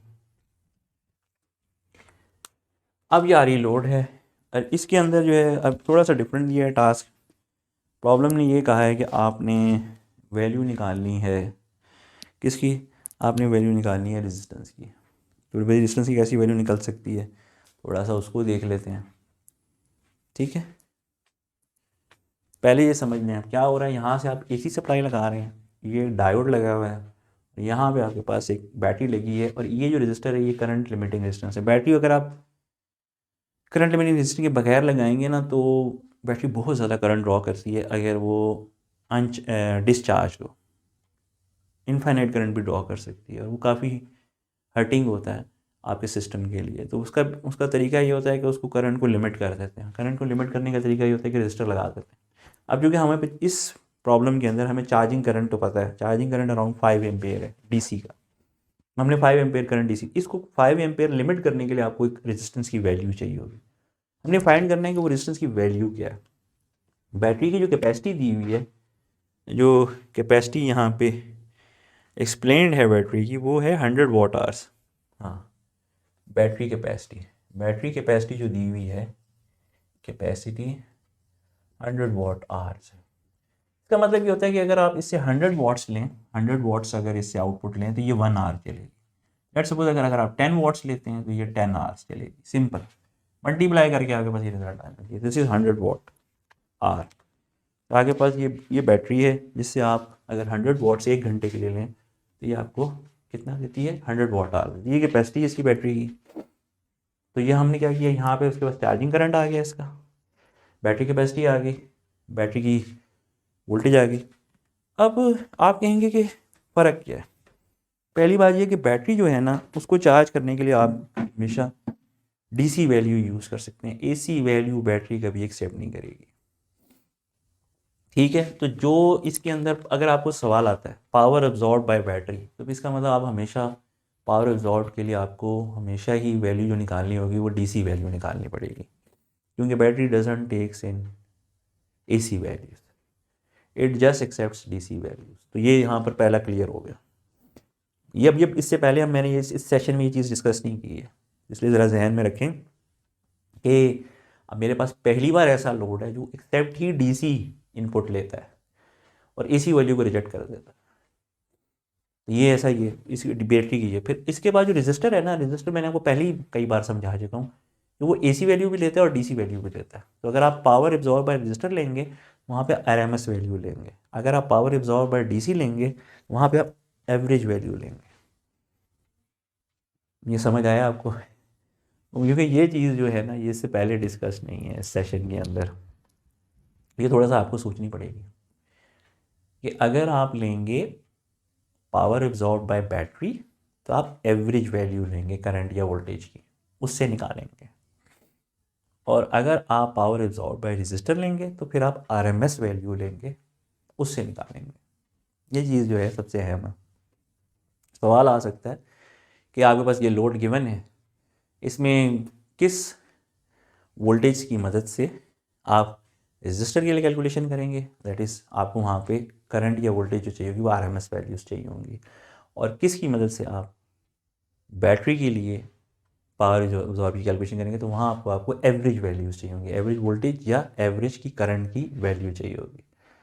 ये जो है ना सबसे अहम पॉइंट है इस पूरी प्रॉब्लम में, समझने वाला है। वो लोगों का जहन और चीज़ों में उलझ जाता है कि अच्छा यार ये होगा, अल्फ़ा की वैल्यू क्या होगी, बीटा क्या होगा, इस तरह की चीज़ों में लोगों का ध्यान चला जाता है। लेकिन जो सवाल होता है इसका असल वही आपने पहचान रियलाइज़ करना है कि इसके लिए कौन सी वैल्यूज़ चाहिए और इसके लिए कौन सी चाहिए। आर के लिए आपको आरएमएस वैल्यूज़ चाहिए, बैटरी के लिए आपको सिर्फ डीसी वैल्यूज़ चाहिए। यू डोंट नीड आर यानी आरएमएस वैल्यूज़ नहीं चाहिए।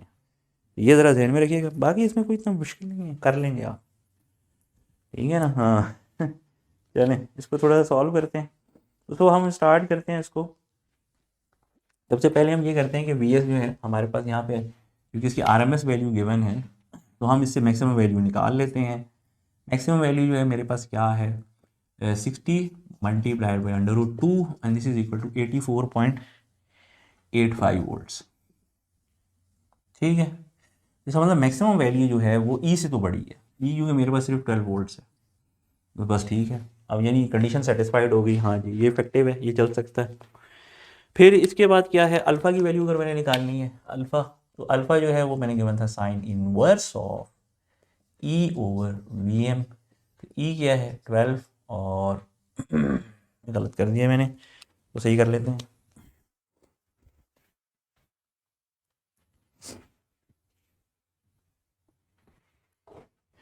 तो साइन इनवर्स ऑफ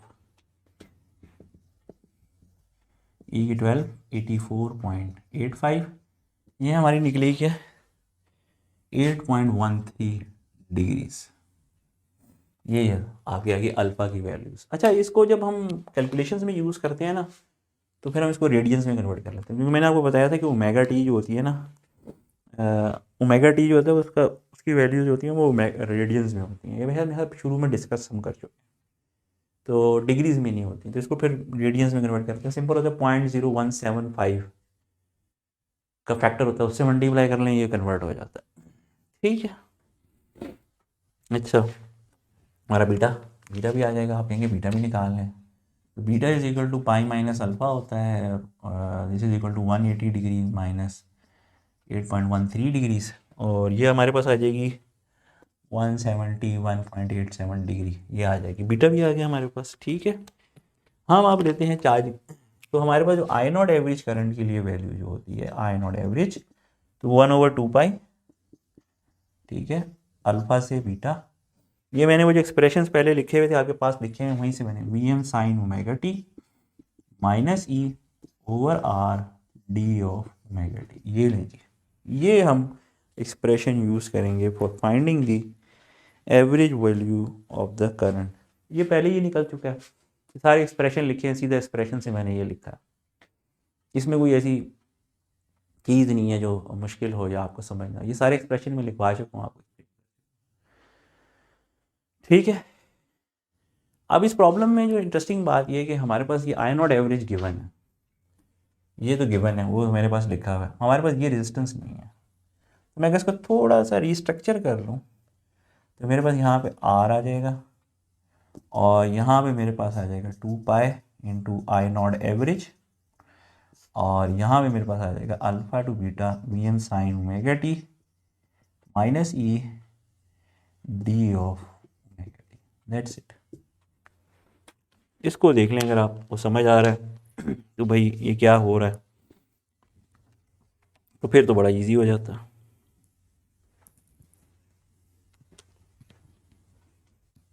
ठीक है, इसको हम सॉल्व करें अगर, सिंपली इसको बाहर ही रहने दें आर, इसको मैं इसको 1/2 पाए, तो 5 था, तो ये यहाँ पर मल्टीप्लाई बाई 5 करके इसको बाहर ही रहने देते हैं, इसको अंदर कर लेते हैं।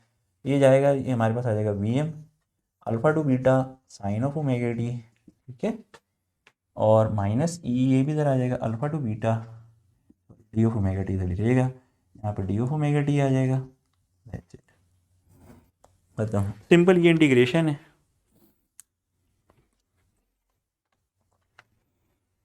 और इसको अगर हम इंटीग्रेशन को प्रॉपरली करेंगे, ये लिख लिया, ये एक्सप्रेशन लिख लें। थोड़ी सी इसमें यही है कि ये कैलकुलस की जो है ना रिवीजन बहुत ज़रूरी है इन चीज़ों को कैलकुलेट करने के लिए, अदरवाइज़ जो है ना थोड़ा सा आपके लिए डिफ़िकल्ट हो जाएगा। खैर इतनी वो नहीं है कि बहुत ही डिफ़िकल्ट कैलकुलेशंस हैं, सिंपल हैं, बस आपको थोड़ा सा टाइम लगा के इनको करना पड़ता है। यहाँ पे मेरे पास आ जाएगा आर की वैल्यू, और इसको अगर हम देखें ना तो ये तकरीबन यहाँ पे आती है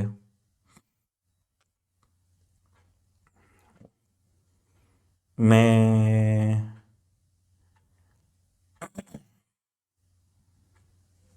आई नॉट एवरेज जो है ना, अगर मैं इसको इस हवाले से सॉल्व कर लूँ ना, ये मेरे पास आ जाएगी 1/r VM over pi cos of alpha plus E alpha over pi E minus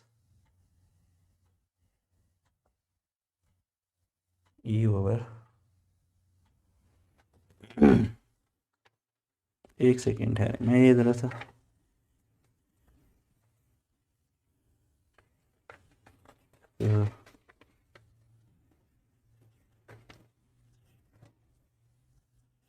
यहाँ पे मैं ज़रा वेरीफाई कर लूँ। E/2 और इसको थोड़ा सा अगर हम इसके रीस्ट्रक्चर कर लें तो ये आ जाएगी 1 IV no average VM over pi cos of alpha plus E alpha over pi E minus E bye. तो अगर हम इसे वैल्यूज़ रिप्लेस कर लें तो हमारे पास जो रेजिस्टेंस की वैल्यू आएगी इस केस के अंदर, that is equal to R is equal to 4.2559 ohms, ये आएगी R की वैल्यू। इसको अगर हम सब सॉल्व करेंगे फिर इसके बाद हम ये वैल्यू रिप्लेस करेंगे। एक छोटी सी चीज़ मैंने आपको बताई है कि अल्फ़ा जहाँ आप यूज़ कर रहे थे ना, अल्फ़ा की वैल्यूज़ जहाँ आ रही है वहाँ पे आपको रेडियन में लगाना पड़ेगा, और अल्फ़ा की अगर आपने रेडियन में कन्वर्जन करनी है तो जो अल्फ़ा की थी 8.13 डिग्रीज थी, उसको मल्टीप्लाई कर लें 0.0175, इस फैक्टर से मल्टीप्लाई करें रेडियंस में आ जाएगा, उसकी वैल्यू इधर आप प्लग करेंगे, ठीक है ना। चाहे ये कॉस हो या ये हो, तो इसमें सब में आपने ये वैल्यूज रिप्लेस कर देनी है। फिर ये आपसे मतलब करेंगे तो आपके पास आर की वैल्यू जो 4.25569 ओम्स, ये आएगी वैल्यू इसकी, ठीक है। तो रेजिस्टेंस की वैल्यू निकालने के लिए आपको सिर्फ आई नॉट एवरेज जो है उसकी वैल्यू आपको जो है वो चाहिए होगी, अदरवाइज़ आपको इससे ज़्यादा कोई चीज़ नेसेसरी नहीं है, ठीक हो गया। अच्छा जी, इसमें और इसने क्या कहा हुआ है फाइंड आउट करने के लिए, करंट इमेजिंग रेजिस्टेंस आ गया, पावर रेटिंग ऑफ रेजिस्टेंस, हाँ जी पावर रेटिंग। अब ये पावर रेटिंग अगर आपने निकालनी हो, इसी रेजिस्टेंस की अगर आपने पावर रेटिंग निकालनी हो तो कैसे निकलेगी जी, यही जो रेजिस्टेंस आपके पास आई है, सवाल आ गया कि जी इसकी पावर रेटिंग निकालें, तो फिर वो पावर रेटिंग इस तरह निकलेगी कि ये कितनी अमाउंट ऑफ पावर डिसिपेट करेगा।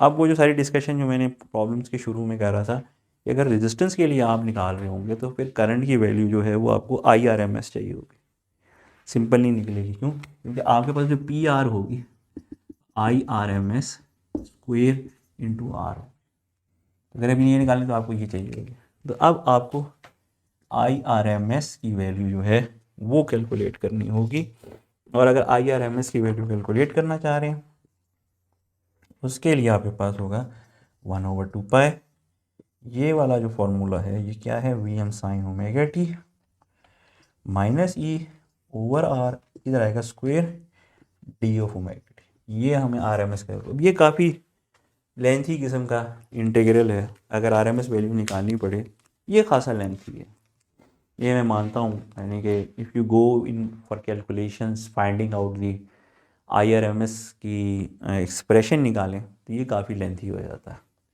काफ़ी रिग्रेस होना पड़ता है आपको।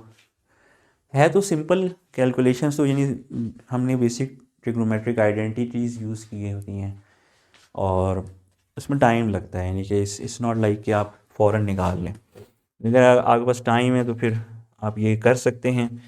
इसके जब सॉल्व करके हमारे पास जो एक्सप्रेशन आता है, so let me share the expression, if someone is interested तो वो जाके IRMS square is equal to 1/2 pi R का स्क्वेयर, तो यहाँ पे आएगा VM की square over 2 plus E square pi minus 2 alpha plus VM की square by 2 sine of 2 alpha minus 4 VM E cos of alpha. काफ़ी बड़ा एक्सप्रेशन आता है और काफ़ी सॉल्व करने के बाद आता है। So if you replace the values, तो हमारे पास जो IRMS की वैल्यू आती है वो आती है IRMS is equal to 8.2 amperes, या ठीक है। IRMS की वैल्यू जो है वो कितनी आ गई 8.2 ओम्स सॉरी एम्पियर्स। ये हमारे पास RMS करंट है जो इसके अंदर फ्लो कर रहा हो। अब अगर मैं वही जो शुरू में इक्वेशन लेके मैंने यूज़ किया था तो PR क्या था, PR जो था वो है 8.2 का स्क्वायर मल्टीप्लाइड बाय ओम्स क्या है 4.26 ohm, so you will get 286.4 watts. ये पावर है आपके पास, डिसिपेटेड पावर जो हो। ये रेजिस्टेंस की जो है आपके पास वैल्यू है, रेजिस्टेंस की वाटेज ये होनी चाहिए, काफ़ी हैवी रेजिस्टेंस बन जाती है 286.4 वाट्स की। एक्सपेंसिव भी होती है काफ़ी है, इतनी बड़ी वाटेज की रेजिस्टेंस लेना खासा एक्सपेंसिव काम हो जाता है। तो ये देखने का हम सिर्फ 12 वोल्ट की बैटरी के लिए, और ये काफ़ी ना डिसिपेटिव है, आपने देखे कम से कम 300 वाट्स जो है वो इसमें बर्न कर दिया। बैटरी की चार्जिंग क्या खाक की होगी आपने, अच्छी खासी जो है वो रजिस्टर में ही आपने बर्न कर दी है वोल्टेज। टोटल बैटरी की पावर ही 100 वाट्स है, ठीक है।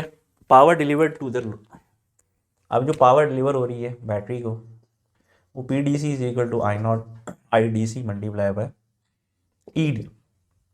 यहाँ पे क्या 12 वोल्ट है, इसकी मल्टीप्लाई बाय IDC जो था वो उन्हें क्या कहते हैं, वो तो 5 एम्पेयर था, यही था ना 5 एम्पेयर था, 60 वाट्स। अब आप देखें अक्सर जो होता है ना वो ये ऐसी प्रॉब्लम जो है ना वो काफ़ी इंसाइट्स देती हैं कि इस टेक्निक में आप देखें कि सिर्फ जो DC पावर डिलीवर हुई है वो 60 वाट्स है, और जो आपकी ओवरऑल पावर जो रजिस्टर में डिलीवर हुई है वो तकरीबन अराउंड 300 वाट्स है, यानी 5 टाइम्स ज़्यादा आपने वाटेज जो है वो बर्न कर दी है रजिस्टर के अंदर as a current limiting resistor. तो ये अगर अभी भी इससे तो बड़ी इजीली इसकी एफिशिएंसी भी निकल सकती है। अगर हम एफिशिएंसी निकालते हैं, इसको रिप्लेस करते हैं, इन वैल्यूज़ को रिप्लेस करें, हमारे पास एफिशिएंसी आ जाएगी 17.3%। RE लोड में आप देखें 73% आई है इसमें। मैंने आपको कहा भी यही था कि ये लोड उसी वक्त आपको समझ आएगा कि इसमें डिफरेंस क्या है, कि जब आप इसके अंदर जाएंगे कि आपका जो है ना बैटरी का जो लोड है वो पावर लेता है कि DC डोमेन में, वो AC डोमेन की पावर एक्सेप्ट नहीं करता। तो जब आप उसके साथ देखेंगे तो आप देखेंगे इसकी जो एफिशिएंसी है it has gone down. Resistance के लिए जब आपने दी थी तो एफिशिएंसी तकरीबन 30% अराउंड समथिंग 20-30% थी, लेकिन ये कि इधर ये जो है ये 17.3% तक चली गई है इस एग्जाम्पल के अंदर। तो खासा इंटरेस्टिंग है। इसी अभी देखें इस एग्जांपल में हमने एवरेज करंट और एवरेज RMS करंट्स और RMS वोल्टेजेस RMS करंट और एवरेज करंट निकाला है। आपको ऐसी भी प्रॉब्लम आ सकती है जिसमें आपको एवरेज वोल्टेज और RMS वोल्टेज निकालनी है, तो उसमें फिर वो एक्सप्रेशंस यूज़ करेंगे जो वोल्टेज के लिए गिवन है। मैंने प्रॉब्लम में मैंने थ्योरी में मैंने आपको लिखवाए हैं, उसको यूज़ करते हुए आप एक्सप्रेशन लिख सकते हैं। इस एग्जांपल के अंदर जो हमें चाहिए थी चीज़ें, तो इसमें हमने निकाल ली, इसकी एफिशिएंसी निकाल ली है, हमने करंट लिमिट रेजिस्टेंस की वैल्यू निकाल ली है, हमने करंट लिमिटिंग रेजिस्टेंस की वाटेज निकाल ली है। तो ये तमाम चीज़ें इधर से, और एफिशिएंसी जो हमारे पास आई है इस पावर में जो हमने डिलीवर की है वो भी हमने निकाल ली है। तो आई थिंक सो काफ़ी इन डेप्थ हो जाता है इस चीज़ का इफ़ेक्ट। इसमें आप मैं बस यही है कि आप एग्जांपल्स करें या कोई चीज़ देखें बैठ के तो फिर ज़्यादा आपको जो है वो होगा, लेकिन डिफरेंस आपको देखना ज़रूरी है। पहला RL सर्किट था और ये RE सर्किट, अब इनमें डिफरेंस क्या है। सबसे इंटरेस्टिंग बात ये है कि RL था या विद इंडक्टर था या रेजिस्टेंस था, उसमें अल्फ़ा जो था ना वो ऑलवेज़ ज़ीरो था, लेकिन जब आप इधर में आते हैं RE में बात करते हैं तो अल्फ़ा की वैल्यू जो है वो डिपेंड करती है E की वैल्यू पर, वो ये डिपेंड करती है E की वैल्यू पर। तो अल्फ़ा की डिपेंडेंस E के ऊपर शुरू हो जाती है, ठीक है ना। अगर हम RL सर्किट की बात करें ना तो उसमें बीटा ज़्यादा इंपॉर्टेंट था, और बीटा की डिपेंडेंस हमने देखी थी कि वो इंडक्टेंस की वैल्यू पर डिपेंड कर रही होती है। आप इंडक्टेंस की वैल्यू जितनी बड़ी लगाते हैं ना, बीटा की वैल्यू उस पर डिपेंड करती है, और आर ई के केस में अल्फ़ा पर डिपेंड करती है। ठीक है, बड़ा इंटरेस्टिंग हो गया। लेकिन अब ये सोचें कि हमें आहिस्ता आहिस्ता आपके जहन में आ रहा होगा कि हमारा नेक्स्ट केस क्या होना चाहिए। आपने आर एल भी कर लिया, आर ई भी कर लिया, तो it should B a combination of R L circuit and R E circuit, तो वो बड़ा इजी हो जाता है इसको।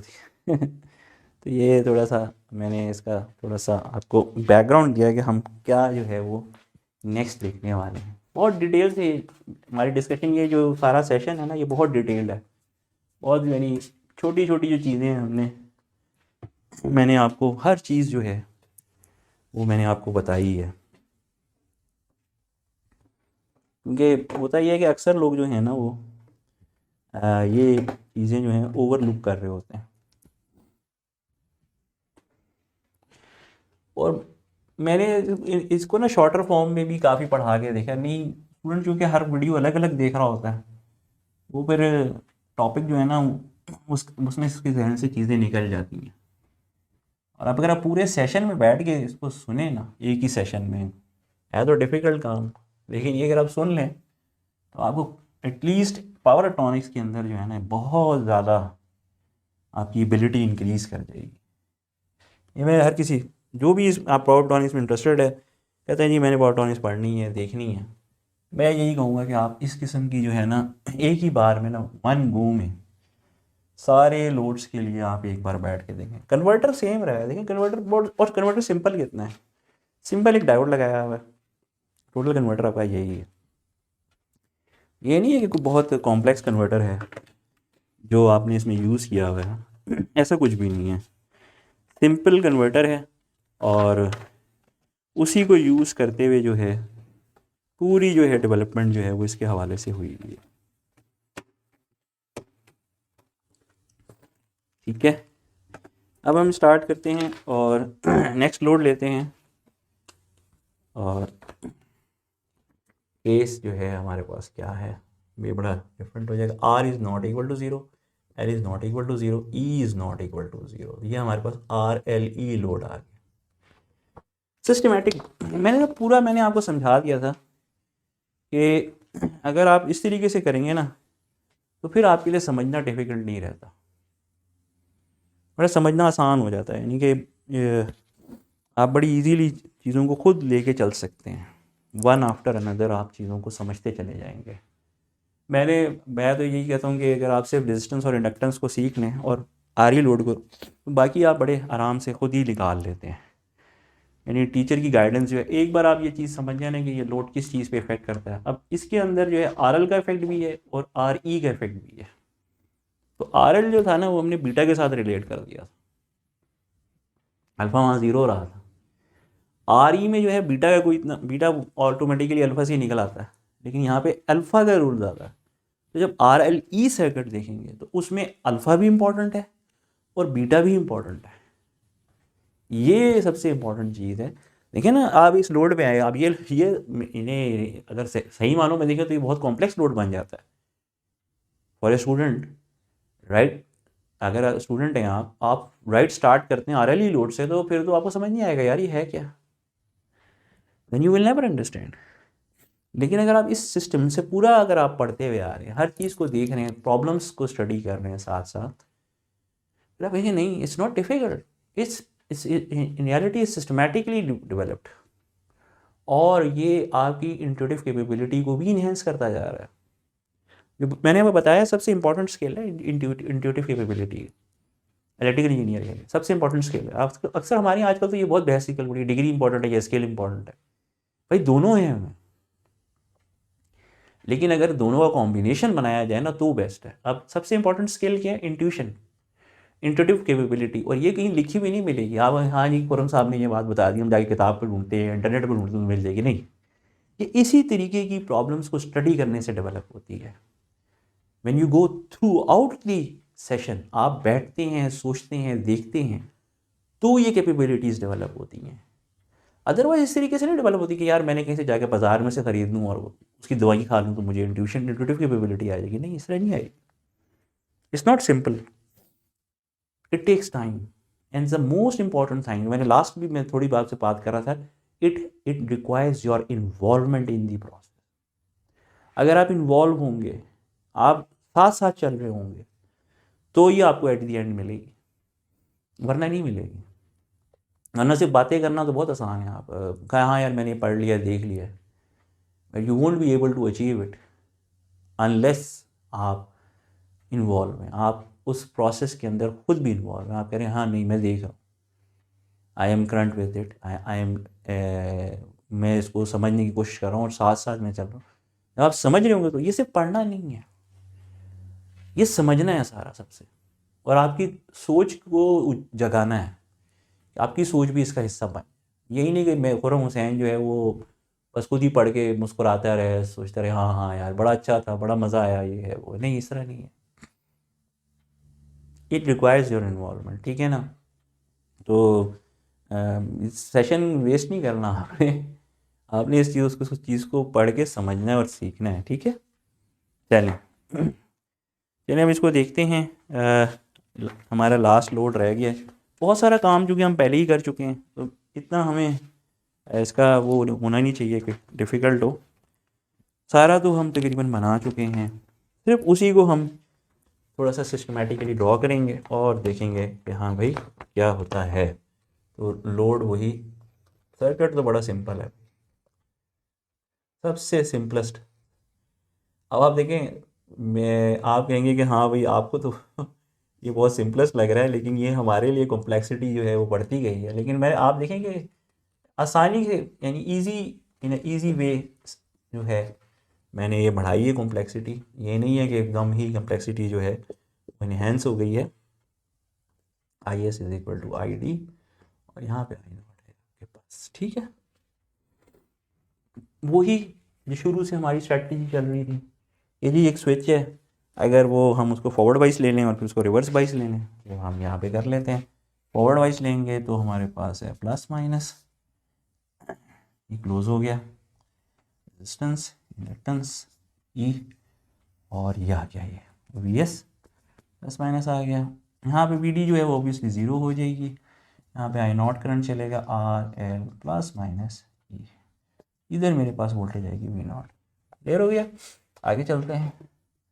यहाँ पे मेरे पास प्लस माइनस है, ओपन सर्किट है, रेजिस्टेंस है, इंडक्टेंस है, और मेरे पास जो है ये है तो आर एल प्लस माइनस ई, और यहाँ पे मेरे पास वी डी होगी, ये वी एस के इक्विवेलेंट हो जाती है जब ये ओपन होता है। यहाँ पे करंट होगा कि नहीं होगा, हाँ नहीं होगा भाई, ओपन सर्किट है तो करंट नहीं होगा। लेट्स, ये दो कंडीशंस हैं। अच्छा अब इसमें जो इसमें ई से हमें ये तो पता लग गया कि हाँ जी इसमें अल्फ़ा का चक्कर तो होगा क्योंकि ई इसके अंदर आ गई है। और वो वाली जो कंडीशन मैंने पहले आपको समझाई थी कि वो क्या थी कि ई की वैल्यू जो है ना वो वी एम से ज़्यादा नहीं हो सकती। ई की वैल्यू जो यहाँ पे आपके पास आ रही है V M sine omega t, यहाँ पे आ रही है V M sine omega t, तो इसमें जो वी एम की वैल्यू है वो ई से ज़्यादा होगी तो ही ये सर्किट चलेगा। तो एक तो ये कि आपको इसमें अल्फ़ा की वैल्यू भी फाइंड आउट करनी पड़ेगी, लेकिन जो दूसरी अहम चीज़ है क्योंकि इसके अंदर इंडक्टर भी है तो आपके पास बीटा की वैल्यू भी होनी चाहिए,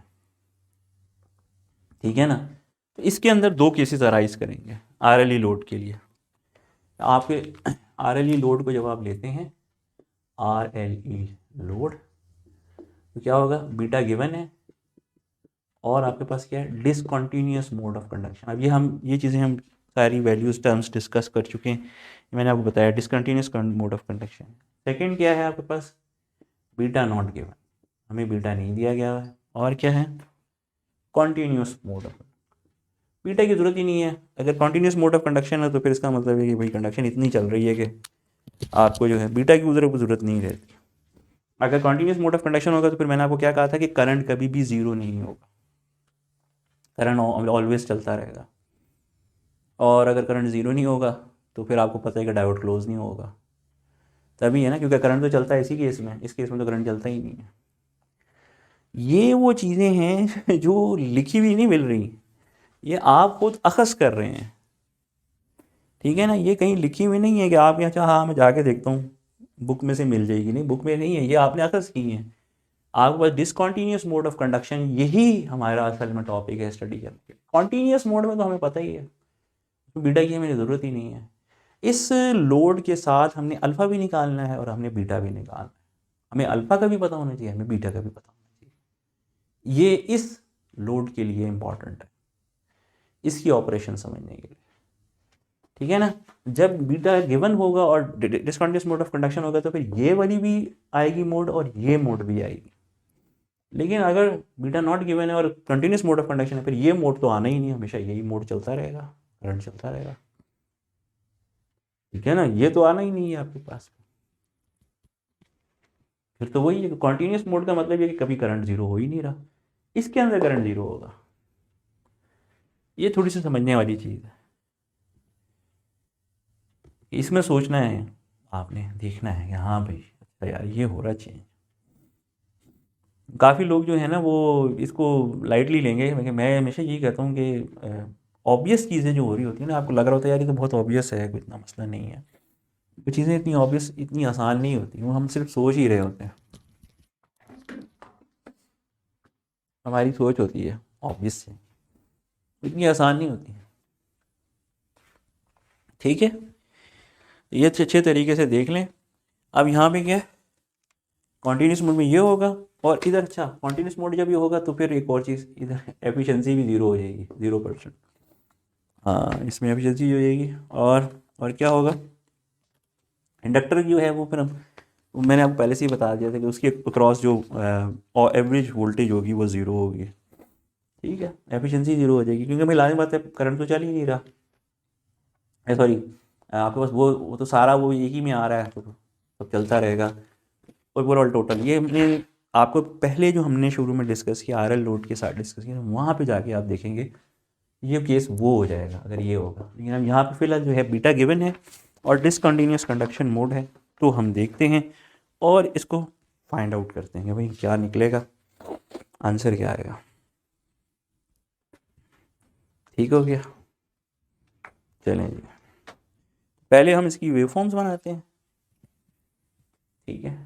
तो मैं इसको थोड़ा सा रब कर लेता हूँ।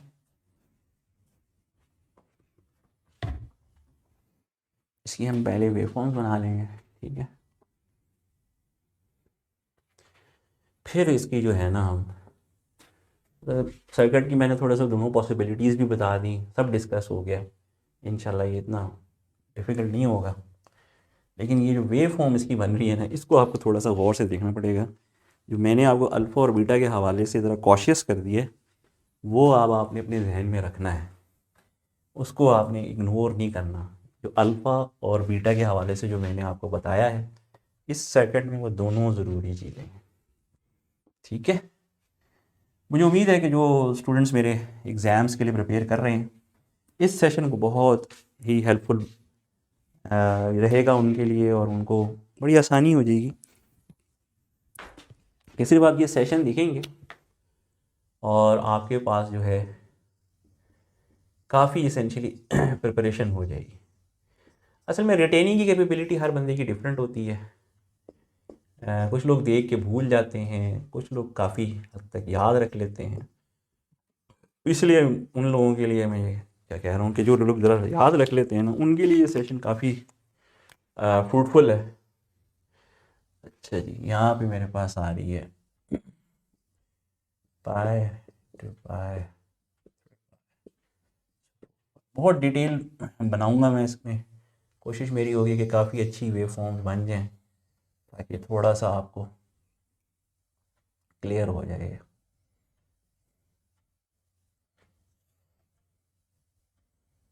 ठीक है।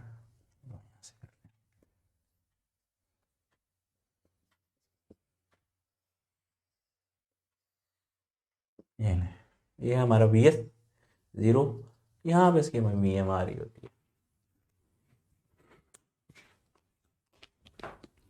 अच्छा जो नेक्स्ट इंटरेस्टिंग चीज़ है, वो हमारे पास ई की वैल्यू भी इसके अंदर गिवन है, ओमेगा टी। तो वो क्या है, ई आपके पास एक कांस्टेंट वैल्यू है, डीसी वैल्यू है, यहाँ पे चल रही है 0। अब हम जब इन दोनों को प्लेस करेंगे एक साथ, फिर हम देखेंगे हमारी आउटपुट क्या बनती है। थोड़ा आउटपुट के लिए हम बड़ा सा ले लेते हैं इसको करके, और यही जो है यहाँ पे मैं पाई 2 पाई 3 पाई 4 पाई कर लेता हूँ। ये मेरे पास आ जाएगी ई, लें जी, यहाँ पाई आ गया, 2 पाई आ गया, 3 पाई आ गया और ये 4 पाई आ गया।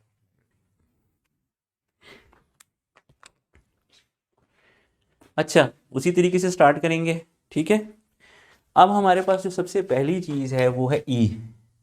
तो ये ई जब यहाँ पे अचीव होगी, यहाँ पे हमारे पास वी एम है, तो ई के ऊपर ये कंडक्शन स्टार्ट कर देगा। यहाँ पे ऑब्वियसली क्या है, यहाँ पे हमने बताया था कि V M sine alpha is equal to E. जब ये हो जाएगा ना तो फिर ये कंडक्शन स्टार्ट हो जाएगी, तो ये बराबर हो गया, ये यहाँ से कंडक्शन स्टार्ट हो गई, ये कंडक्शन चलती रहेगी। अब जो इसके अंदर कंडक्शन क्लोज का टाइम है वो हम आरएल सर्किट से जो हमने पढ़ा था वहाँ से देखेंगे। आरएल सर्किट में मैंने क्या कहा था कि बीटा डिपेंड्स अपॉन कि मेरे पास इंडक्टेंस की वैल्यू क्या है, वैल्यू ऑफ एल। अगर वैल्यू छोटी है तो फिर मैंने कहा था कि it should be between pi and 3 पाई/2। अगर वैल्यू बड़ी है तो इट शुड बी बिटवीन 3 पाई/2 एंड एल। अब यहाँ पर क्या है, यहाँ पे क्या है, लेट्स सपोज अगर मैं स्टार्ट करता हूँ, इंडक्टेंस की वैल्यू छोटी रखता हूँ, तो क्या होगा मेरे पास जो है, थोड़ा सा बड़े गौर से देखिएगा, मेरे पास जो है यहाँ से ये चलता जाएगा और इट रीचेज हेयर। तो यहाँ पे मेरा बीटा है, इधर जब ये आएगा तो ये पॉजिटिव में जाएगा, और जब पॉजिटिव में जाएगा तो कितने में जाएगा, ये जाएगा सीधा यहाँ से जो मेरे पास ई की वैल्यू आ रही थी इधर, और ये ई पे चलेगा फिर, और ये यहाँ तक जाएगा। ये देखिए, ये दोबारा ई की वैल्यू पे आ जाएगा। जैसे ही आप इसे ओपन सर्किट कर देंगे ना, तो अब ये ओपन हो गया, करंट तो खत्म हो गया यहाँ पे, ठीक है ना, करंट खत्म हो गया, ओपन हुआ, तो फिर क्या, ई फिर आउटपुट पे आना शुरू हो जाएगी। जब ई आउटपुट पे आएगी तो ये, जब आप इसको रिमूव कर देंगे, ये निकल गया ओपन सर्किट, और ई की वैल्यू क्या, ये जो ई मेरा है ये फिर आ जाएगा आउटपुट पे। वो वोल्टेज तो नहीं आएगी, फिर ये वोल्टेज आएगी, तो ये यहाँ पे वोल्टेज आएगी। फिर ये फर्दर इसी तरह चलेगा, और फिर ये जाएगा ऊपर, और फिर ये इस तरीके से जाएगा, और फिर ये इंडक्टर की वैल्यू पर डिपेंड करते हुए बीटा पे जाएगा, और फिर अगेन यहाँ से ये दोबारा जाएगा ऐसे। अब अगर मैं ये जो मैंने डॉटेड लाइंस बनाई थी ये मैं मिटा दूँ, तो मेरे पास देखें क्या आता है। देखें ये वैल्यू आएगी, ये मेरा क्या है, बीटा, यहाँ पे मेरे पास क्या है, अल्फ़ा, यहाँ पे मेरे पास क्या है, अल्फ़ा, ये है बीटा।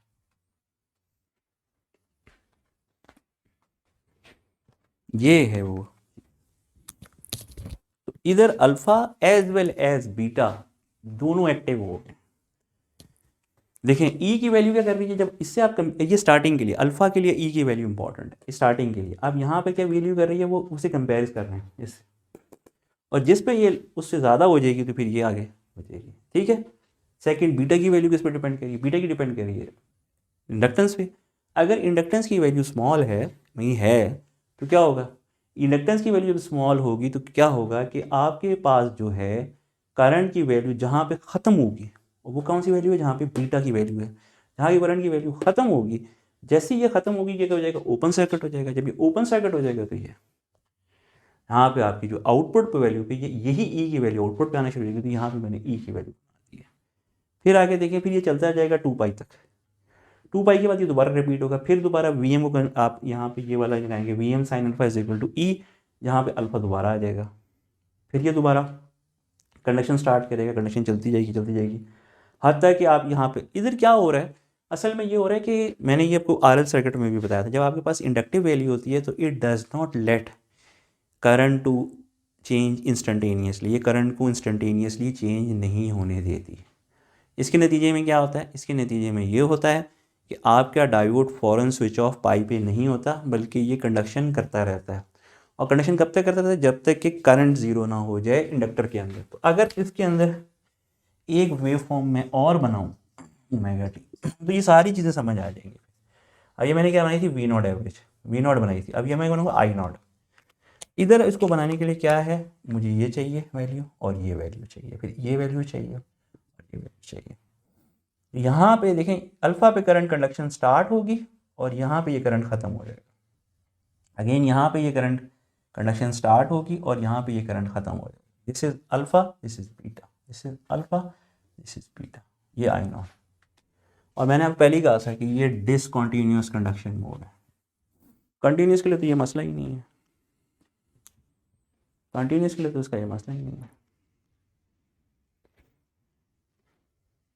कंटिन्यूस में ये नहीं मसला।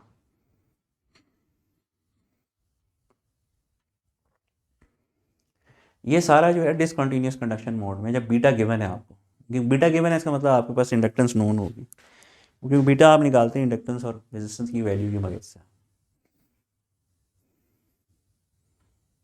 ये सबसे अहम चीज़ है। अब आपको नज़र आएगा कि अच्छा वो ये तो काफ़ी, आपने दोनों सर्किट्स की जो है, आपने आरएल सर्किट और आरई सर्किट की भी जो नॉलेज है वो आप जब एक जगह अप्लाई करेंगे तो आपके पास जो है इस सर्किट की आउटपुट आएगी। जब ये दोनों सर्किट्स की नॉलेज जो है ये यूज़ होती है तो ये है इसका आउटपुट वोल्टेज और आउटपुट करंट। इसके बगैर नहीं समझ आता। दोनों सर्किट्स की अगर आप नॉलेज यूज़ करेंगे तो आपको पता लगेगा अच्छा कि आउटपुट वोल्टेज और आउटपुट करंट जो है वो क्या आएगा, अदरवाइज नहीं आता आपको पता, आपको समझ ही नहीं आएगी अच्छा हो क्या रहा है, किस लिए कर रहे हैं, क्या हो रहा है। यहाँ पे ये चीज़ें मैंने इतनी लोगों को समझाई हैं और हमेशा मैं बताता रहता हूँ कि इसमें सबसे अहम बात जो है इन वैल्यूज़ को डील करते हुए समझने वाली जो बात है कि ये सिर्फ उसी वक्त पॉसिबल है जब आपको एग्जैक्टली पता हो कि आर एल सर्किट आपको क्या दे रहा है और आर ई सर्किट क्या देता है। उन दोनों को जब आप नॉलेज को कंबाइन करेंगे तब आर एल ई सर्किट को आप समझ सकते हैं, इसके अलावा नहीं है। इसमें बीटा जो है वो वैल्यू ऑफ इंडक्टेंस पर डिपेंड करता है, अल्फा जो है वो वैल्यू ऑफ ई पे डिपेंड करता है जो आर ई सर्किट से आई है। और अब हमारे पास सारे केस हो गए, 5 केसेस हमने स्टडी किए हैं इस पूरे सेशन में। बहुत सारा टाइम भी लगा है मैं मानता हूँ, लेकिन आप ये देखें कि इतनी इन डेप्थ इसके ऊपर डिस्कशन हो गई है कि अगर आप इसको सही तरीके से सुनें, समझें, लिखें, मैं नहीं समझता कि दोबारा आपको कभी भी ये जो लोड्स हैं तंग करेंगे। रेक्टिफायर तो आपको उसमें सारा क्लियर हो जाता। ये हमने ये सिंगल फेज अनकंट्रोल्ड रेक्टिफायर्स के लिए, और हमने सिर्फ जो है अभी हाफ वेव रेक्टिफायर जो है इसको कम्प्लीटली स्टडी कर लिया है। इससे आगे हम इंशाल्लाह इसको फुल वेव रेक्टिफायर को भी स्टडी करेंगे, लेकिन ये हाफ वेव रेक्टिफायर हमने फुल स्टडी कर लिया। इसमें इससे ज़्यादा कोई यानी आपको वेरिएशन क्या लगेगी या क्या होगी, लेकिन इस सेशन को जो है ना मैं समझता हूँ कि ये सेशन जो है ये ग्राउंड वर्क क्रिएट कर देता है फॉर एनी फर्दर। आप रेक्टिफायर्स में इससे आप कंट्रोल रेक्टिफायर्स ले लें, फुल वेव ले लें, अनकंट्रोल रेक्टिफायर्स में भी जो बाकी रह गया उसको देख लें, आपकी सारी डिस्कशंस क्लियर होते जाएंगे। अगर आपने यहाँ पे वो कॉन्सेप्ट्स मैंने यहाँ पे आपको समझाया वो समझ नहीं है, फिर कोई चीज़ डिफ़िकल्टी नहीं करेगी। थोड़ा सा हम इसके एक्सप्रेशंस लिख देते हैं कि मुझे पता है कि हो सकता है कोई कहेंगे हाँ जी सर हो सकता है आप कोई इस पर प्रॉब्लम डिज़ाइन कर लें या कहेंगे अच्छा जी इसका फाइंड आउट करो, तो वो हम कैसे करेंगे। तो भाई बड़े सिंपल सा एक्सप्रेशन है, एक्सप्रेशन लिख लें तो आपके साथ एक्सप्रेशन की तो फिर कोई डिफ़िकल्टी नहीं रहती। तो वोल्टेज का एक्सप्रेशन लिख लें, लेट्स सपोज अगर आप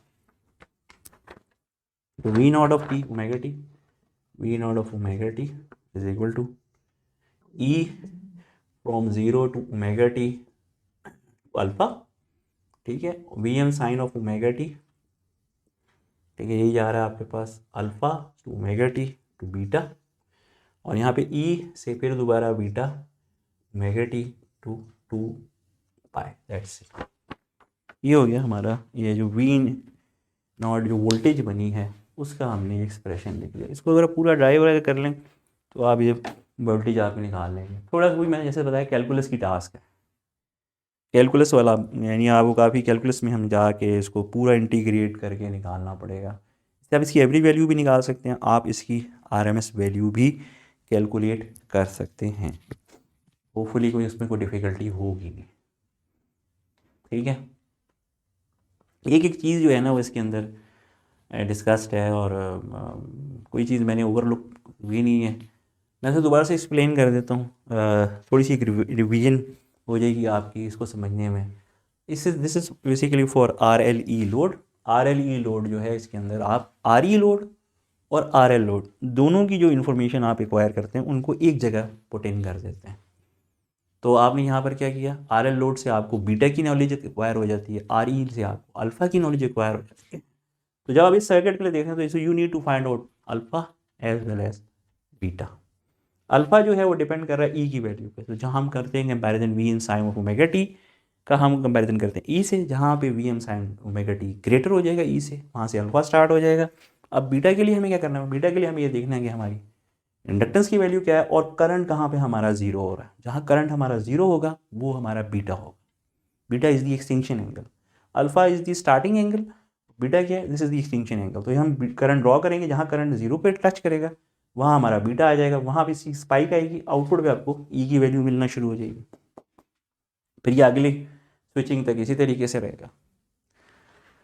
तो ये हमने आज RLE सर्किट को भी कवर कर लिया और इसका वोल्टेज का एक्सप्रेशन भी लिख लिया। इससे हम RMS वोल्टेज भी निकाल सकते हैं, RMS करंट भी निकाल सकते हैं, एवरेज वोल्टेज भी निकाल सकते हैं, एवरेज करंट भी निकाल सकते हैं। तो आई होप सो ये इससे मैराथन सेशन जो मैंने सिंगल फेज रेक्टिफायर्स पे अभी हाफ वेव अनकंट्रोल रेक्टिफायर पूरा करा दिया आपको। और मुझे उम्मीद है कि इस पर आप अपना मुझे फीडबैक ज़रूर देंगे और मुझे सजेशंस देंगे how I can further improve it. It's my first time effort, इतना लेंथी सेशन रिकॉर्ड करने की मैं एफ़र्ट फर्स्ट टाइम की है। लेकिन मैंने ये समझता हूँ कि ये चीज़ें ऐसी हैं कि ये छोटी छोटी वीडियोस में या शॉर्ट्स में नहीं समझाई जा सकती हैं। इनमें डिस्कशन बहुत ज़्यादा होती है और इसमें चीज़ों की लिंकिंग बहुत ज़्यादा है, चीज़ों को याद रखना, चीज़ों को रिलेट करना। स्पेसिफिकली चीज़ आप देखें ना, यहाँ पे ये जो फाइनली था ये रिलेशन था, RE लोड को रिलेट किया है, RL लोड को RE लोड को भी यूज़ किया, RL लोड को, उन दोनों को रिलेट करके RLE लोड के लिए डेवलपमेंट की है। तो अगर वो दोनों आपने समझ लिए अच्छे तरीके से सेशन में तो फिर ये आपके लिए डिफ़िकल्ट नहीं है।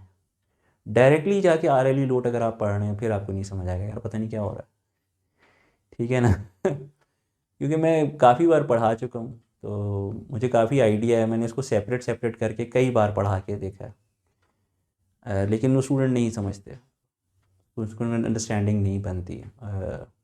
छोटी छोटी वीडियोस में अगर आप करके दें तो उनको पता ही नहीं लगता कि इसका फ़र्क क्या है। अगर आपको पता ही नहीं लगा तो फिर फ़ायदा क्या, आप 10 वीडियोस देख लें, 20 देख लें, if you are not able to apprehend the central concept तो फिर कोई फ़ायदा नहीं रहता।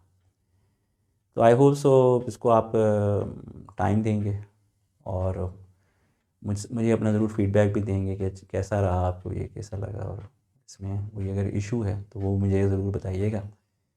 I am deeply thankful and grateful, आप लोगों ने अपना टाइम निकाला और इतनी बड़ी इस सेशन